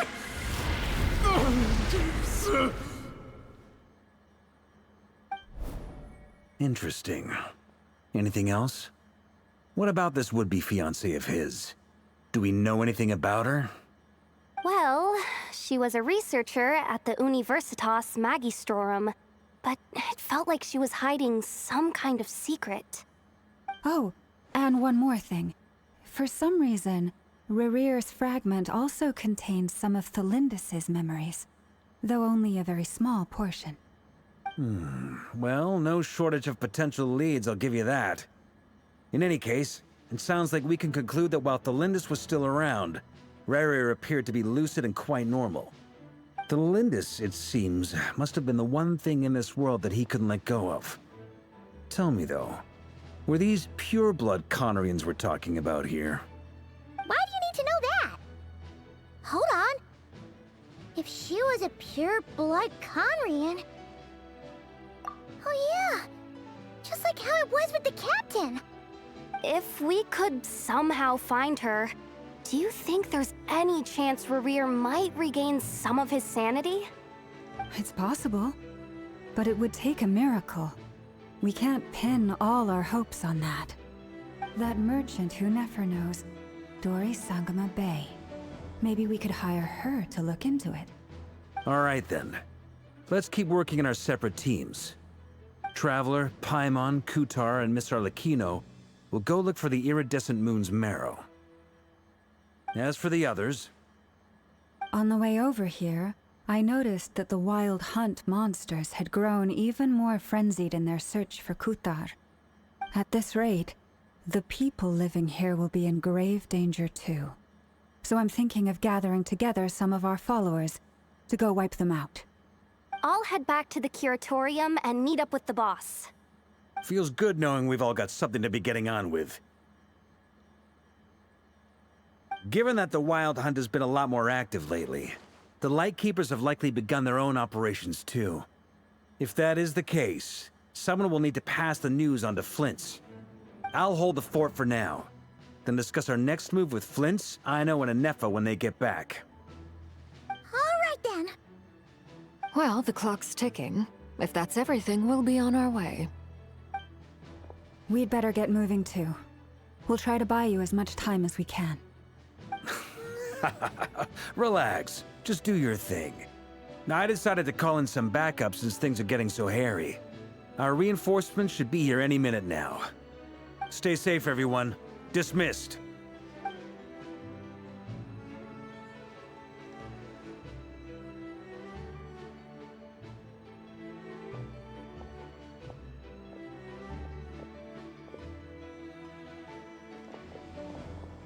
We're back.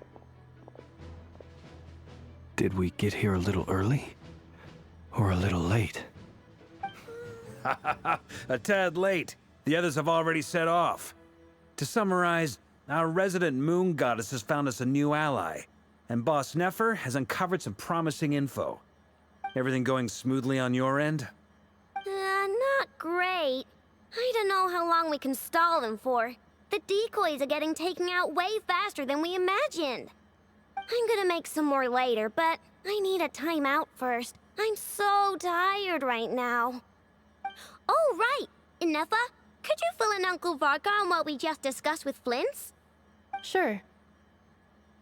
Uncle Varka, you previously told us about how when you went to investigate a source of the Wild Hunt in Amsvartnir, you discovered that it was just a diversion.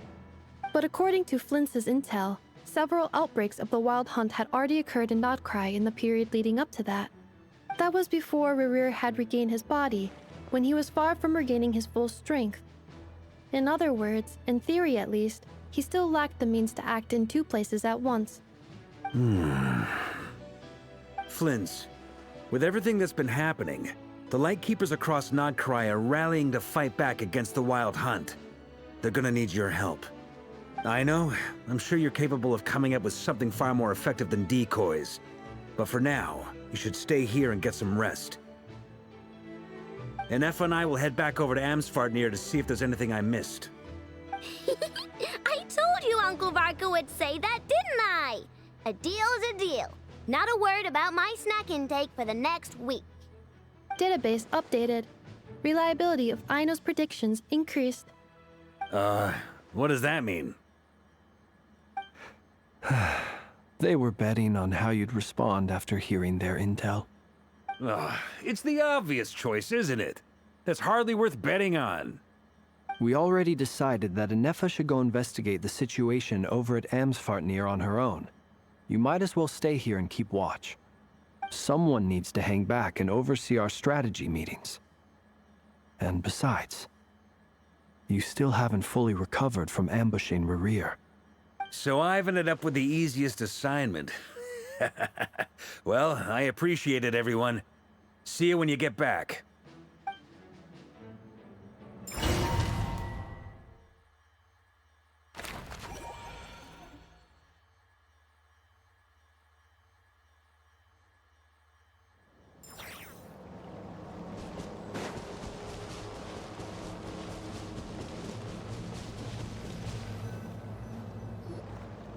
Here, this will serve as a good spot to cross over.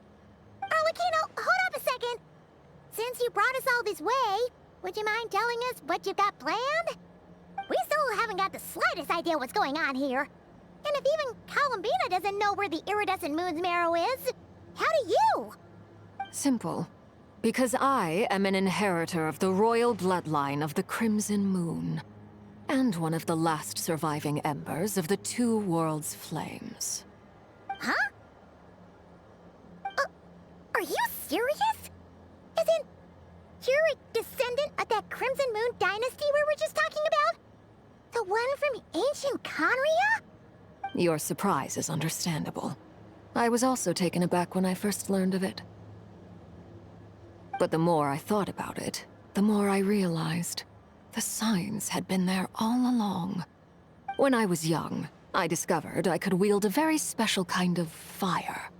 It coursed like blood through my veins and smoldered away inside my nerves. What's more, whenever I experienced strong bursts of emotion or drew too deeply on this power, it was like some kind of presence within the fire would begin to gnaw away at me, consuming me from the inside out. Exactly. That is why my hands are like this, too. At first, I saw it only as a curse, but once I became a harbinger, the Jester apprised me of the truth. Together with my own investigations, over the past few years, there are several things that I have gradually come to understand. For instance, take the so-called Crimson Moon. In truth, it is nothing more than the shattered remnants of the iridescent moon, fused with the abyss to prolong its lifespan. Since this blood flame was bestowed upon me by the Crimson Moon, it is a fusion of the iridescent moon's former power and the corruption of the abyss. You all understand the nature of the abyss well enough. I draw upon its power, and in return, it hungers for my soul. This strange blackness is the mark of corruption it has left behind. If I recall correctly, you once told me that if the corruption ever made it to your heart, you'd become a completely different person. Yes, and that's the reason I'm always careful not to push my power too far. It's essentially a never-ending tug-of-war. Whew. Sounds intense. Anyway, the rest of my story can wait. Is there anything else about the Crimson Moon or the Iridescent Moon that you're unclear about? Paimon has a question. So, the Crimson Moon that the Carians used to worship was actually the Iridescent Moon, right? Which was one of the three Moon Sisters. Does that mean that the Carians were to the Crimson Moon as the Frost Moon Scions are to the Frost Moon? So much of that history has been lost. We have no way of knowing exactly what they were like. But I would suspect that the Conrians weren't as devout in their moon worship as it might appear. The iridescent moon's remains simply served as their link to the Abyss. Later on, perhaps someone discovered a way to make direct contact with the Abyss. Or maybe there was some kind of ideological divide. Either way, a dissenting faction staged a coup and drove out the royal heirs of the Crimson Moon dynasty.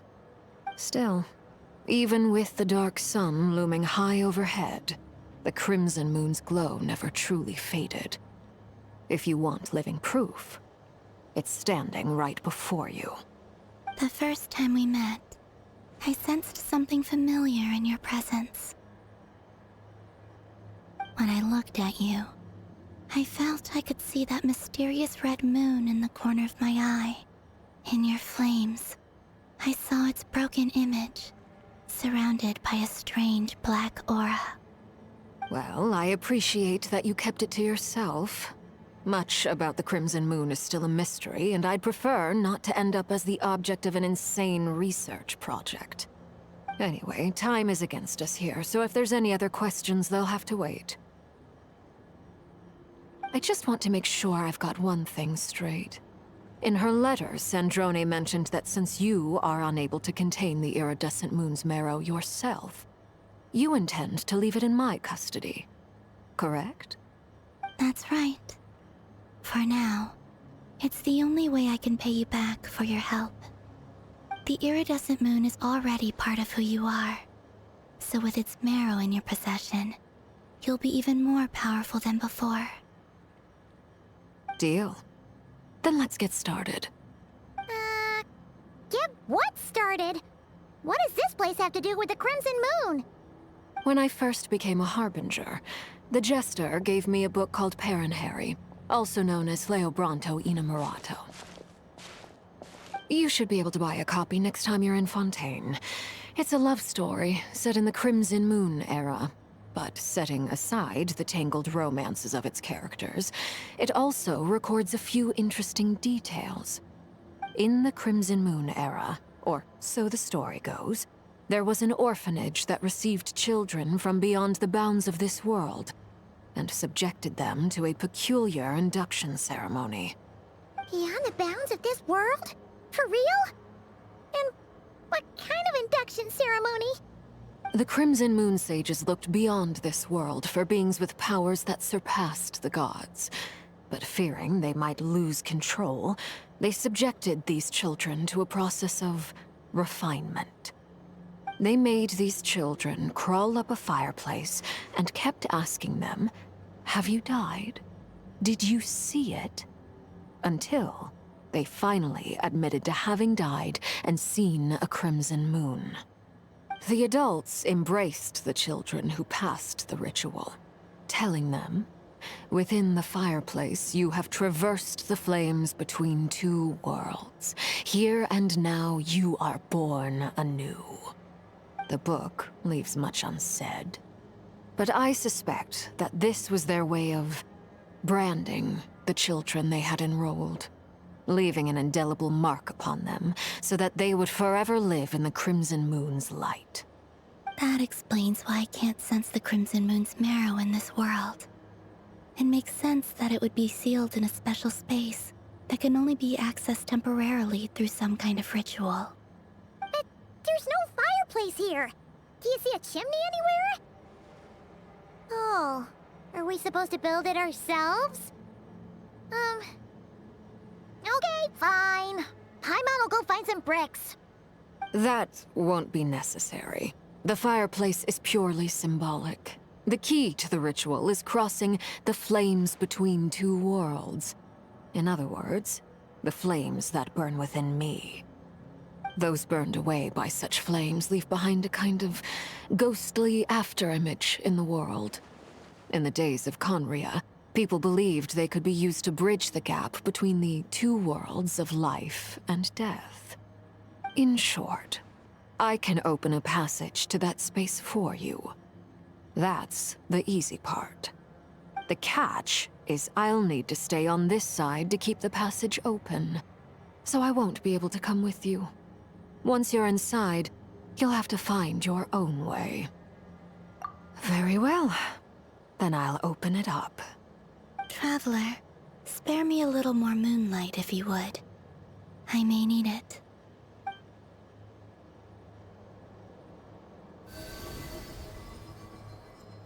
Thank you. I feel like I've recovered some of my strength now. It should be enough to move us across short distances and confront whatever dangers might await.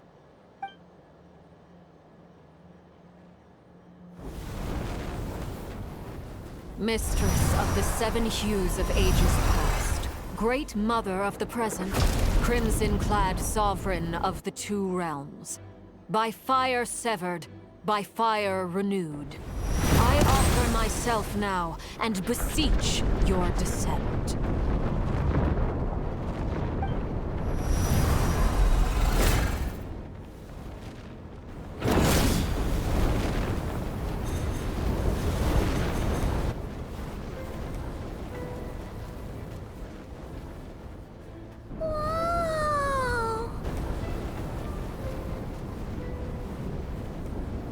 One word of advice.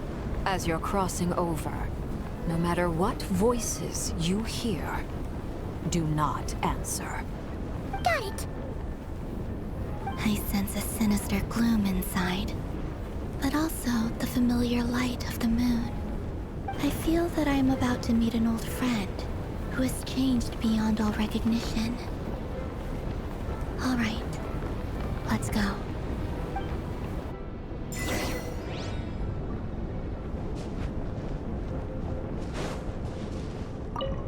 Seismic changes often begin with small windows of opportunity. This could be your window.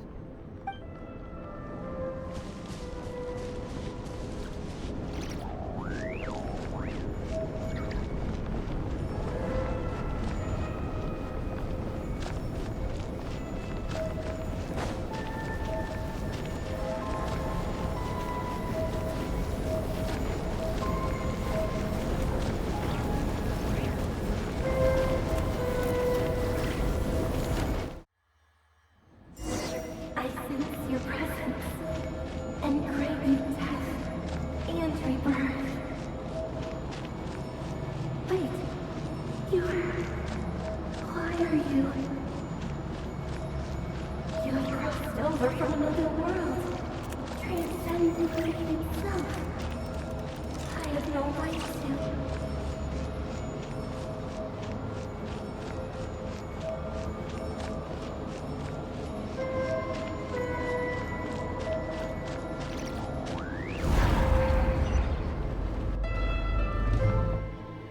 Hey! Look up at the sky! A red moon! This must be the spot, right? Is that the abyss? It's practically filled the entire place! What now? What a tragic sight. Fragments of your broken body, seized by the abyss, and hung up aloft like mummified remains. Iridescent moon. Was this truly what you wished for? Careful! There's something spooky about this place. Feels like something is lurking in the fog. Haimon's right behind you. Whatever you do, don't run off without her.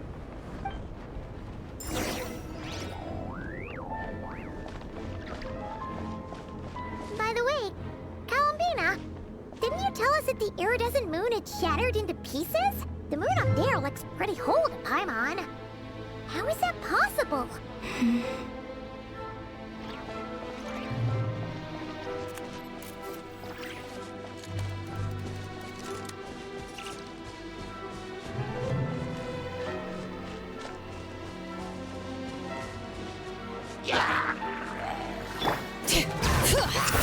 Get to work! Show no mercy!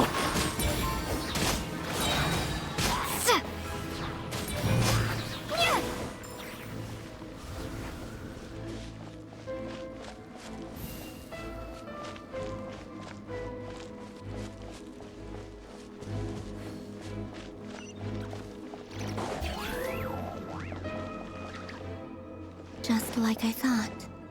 It was only a facade.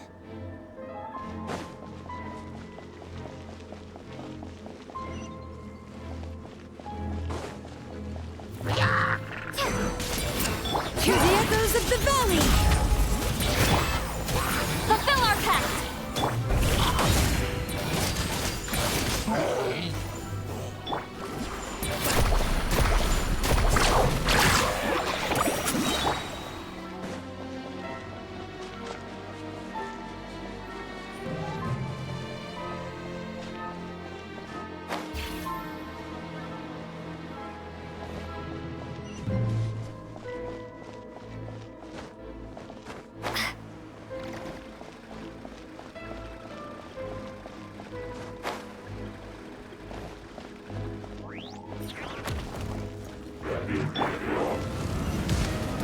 Lolline, he's Papa!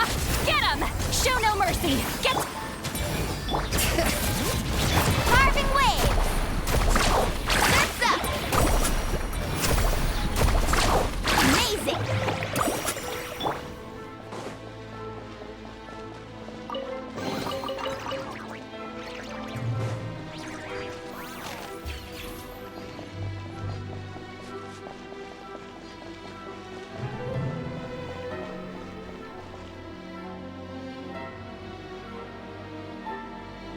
Huh?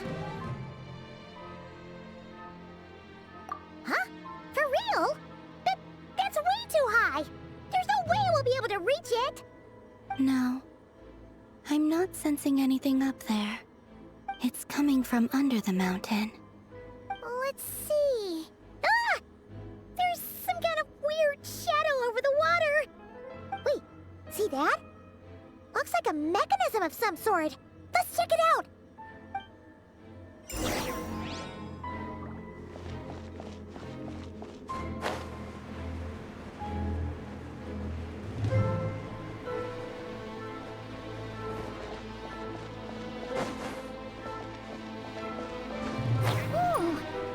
Looks like a device from the time of Kalia. Maybe people once came here to study the Crimson Moon's domain, and they left this behind. Oh, if we can activate it, we might find some clues.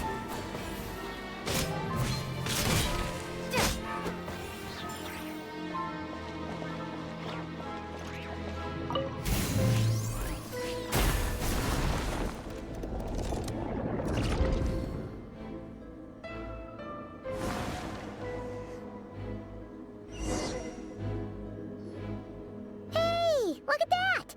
Now that the mechanism's running, the shadow in the water looks different. Do you think these mechanisms might be the key to unlocking the secret?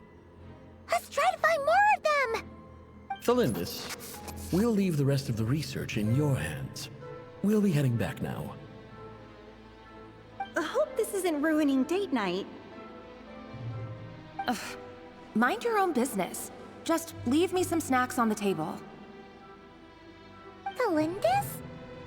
Is that Rerear's girlfriend? How come we're hearing her voice here? Oh yeah!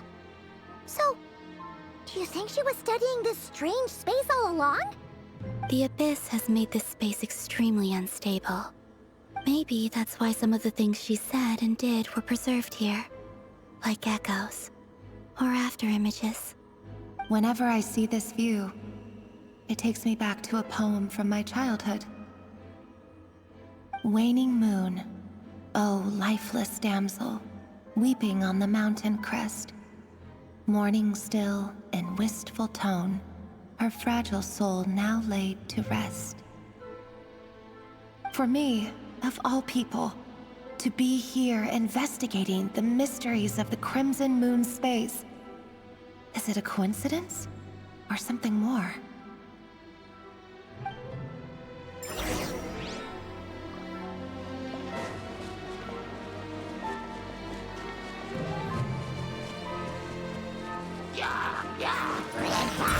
Fulfill our pact!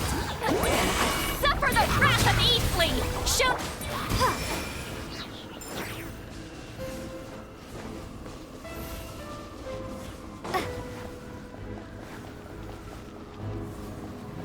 Oh, looks like the Abyss has messed up this mechanism. We need to find a way to get it working again. Let's see if there are any other devices nearby. Fulfill our pact! Get to work! You two! Time to...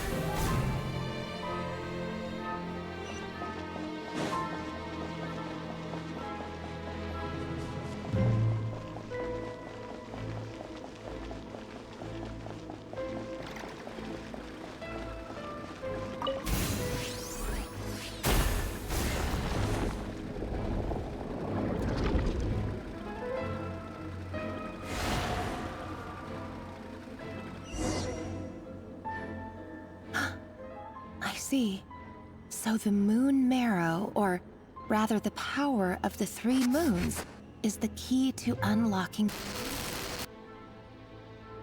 If it really does exist, then maybe this madness can finally be put to an end.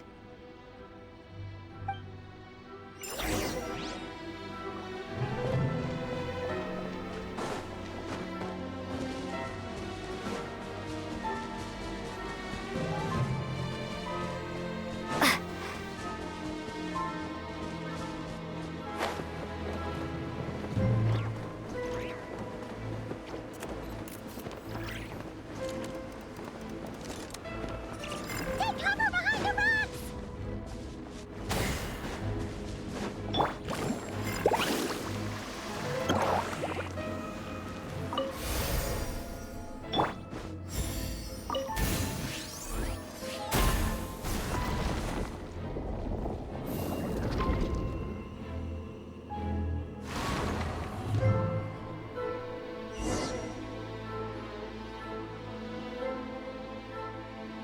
With the Abyss inhibitors in place, I should be able to access the chamber with the moon marrow. Oh, Rerir, with every step you take, you're drifting further from what you truly desire. But you're not the root of the problem. Ever since that outsider set foot in Conria, the Vinster King has sunken deeper into madness. If only I could get my hands on that outsider.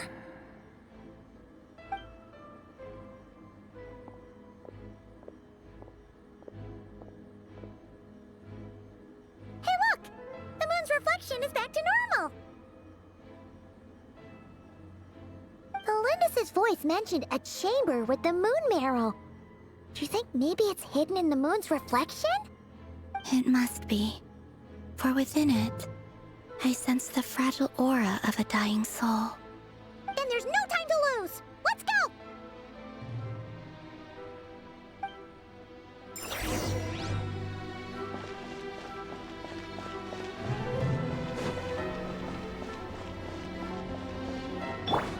Let's ride!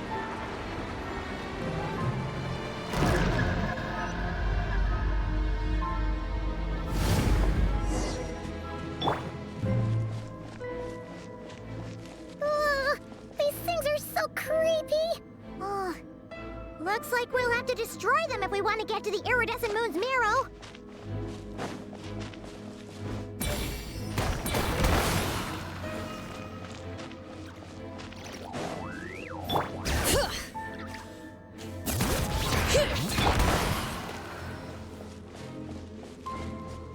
That must be the iridescent moon's marrow!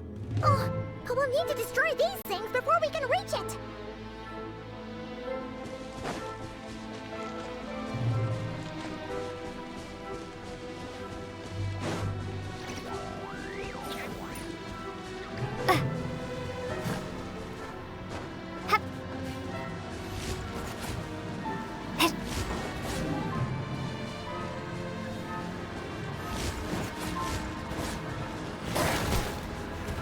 Let the mountain's veins boil! Suffer the wrath of Eastleaf!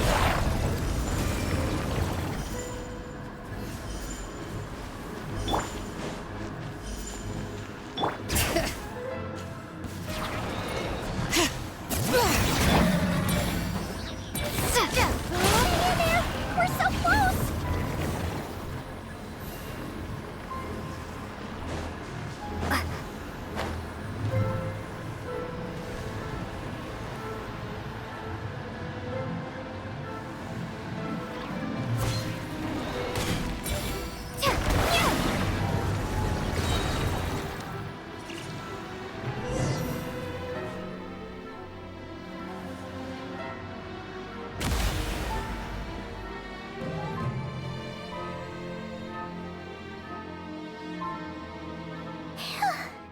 We finally did it!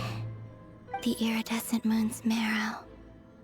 Still burning away like an undying flame, yet now contaminated by the abyss.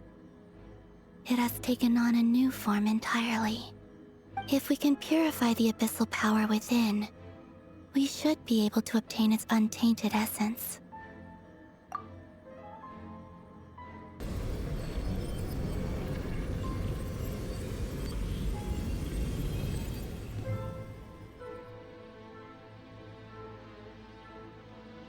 It's so cold.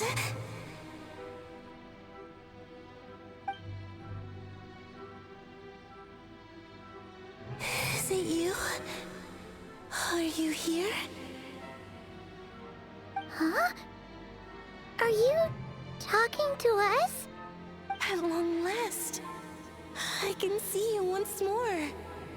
Our fates have crossed, and I am finally free. I'm sorry, I lied to you. Even knowing what was to come, I still couldn't let go of the fear in my heart as death drew near. The moment the moon shattered, my body began to split apart piece by piece. Like I was being cut into pieces by 1,000 blunt blades. My thoughts scattered as the cold crept in. But I could not bear to fade away like that. Tell me, what was it that brought you to us all that time ago? If only I had possessed your courage, then I might have been spared this torment more painful than death. You look so puzzled. That's how I felt too when I first saw you. But trust me when I say that everything happens for a reason. Farewell, Hypo.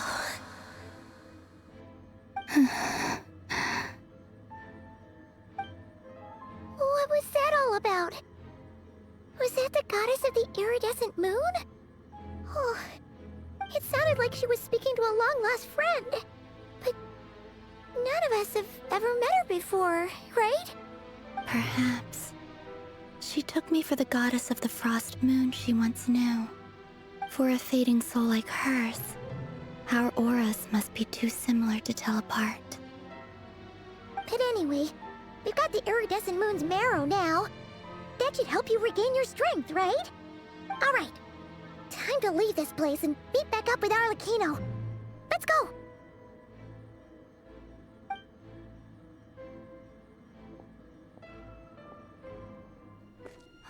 That's odd. This place looks different than when we came in. Waning moon, oh lifeless damsel. Oh.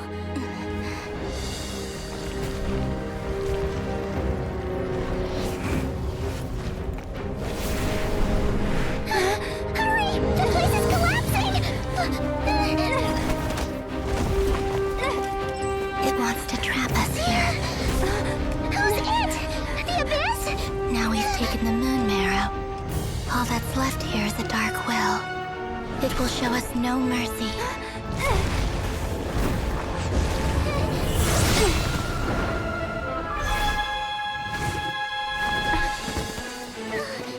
Give it back! The crimson moons! My marrow! My heart!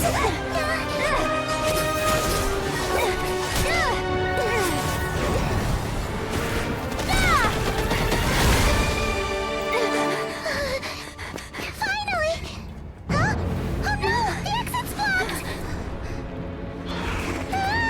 They're back! Now what do we do? This is where you fall. Witness my rise. What are you waiting for?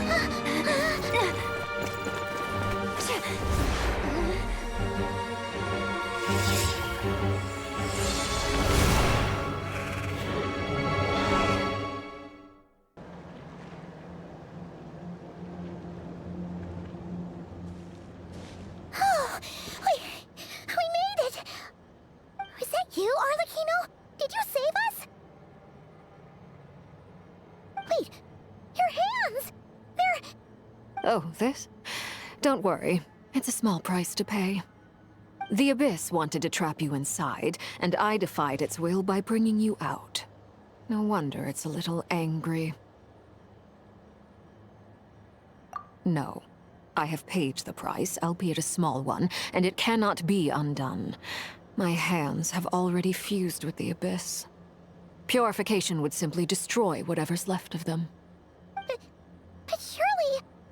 Oh, we're so sorry, Arlecchino. Paimon can't believe you'd make a sacrifice like this for us. As much as I'd like to call it a favor, the truth is I was simply holding up my end of the deal. Well, Columbina. Yes, you did your part. And as promised, I will leave the iridescent moon's marrow in your care. From this day forth, may the two worlds' flames burn ever more brightly.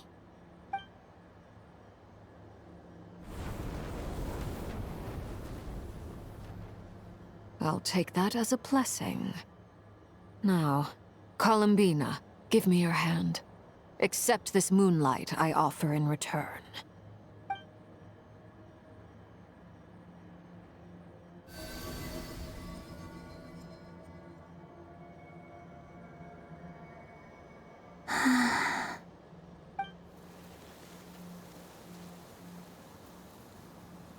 Feeling stronger? Hey, Columbina, are you okay? I'm fine. Our powers are a little at odds, that's all. By the Frost Moon's authority alone, wielding the power of the other moons was always going to be a stretch. Still, I think it's fair to say that your strength has returned, at least to the level it was at as Third Harbinger. It's still not enough. There's no way I can hope to challenge Rayrier like this. Just one more ray of moonlight, if you would. It's okay. I can take it.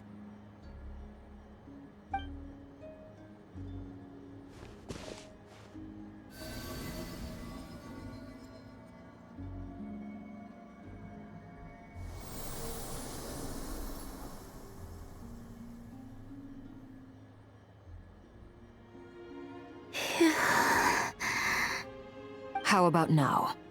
Fighting fit? At the very least, I won't have to stay hidden like before. I want to see him gone from nodkrai. The Rayheer of Solnari and his wild hunt must be sent back where they belong. Well, it's good to have something to aim for. You certainly seem more alive now than you did earlier. When I first met you, you didn't strike me as a ray of moonlight. More like a wisp of fog drifting in from who knows where, ready to scatter at the first sign of a breeze. But now, you're full of vitality. Just like the Frost Moon, once the brightest of them all. May you keep shining, Columbina.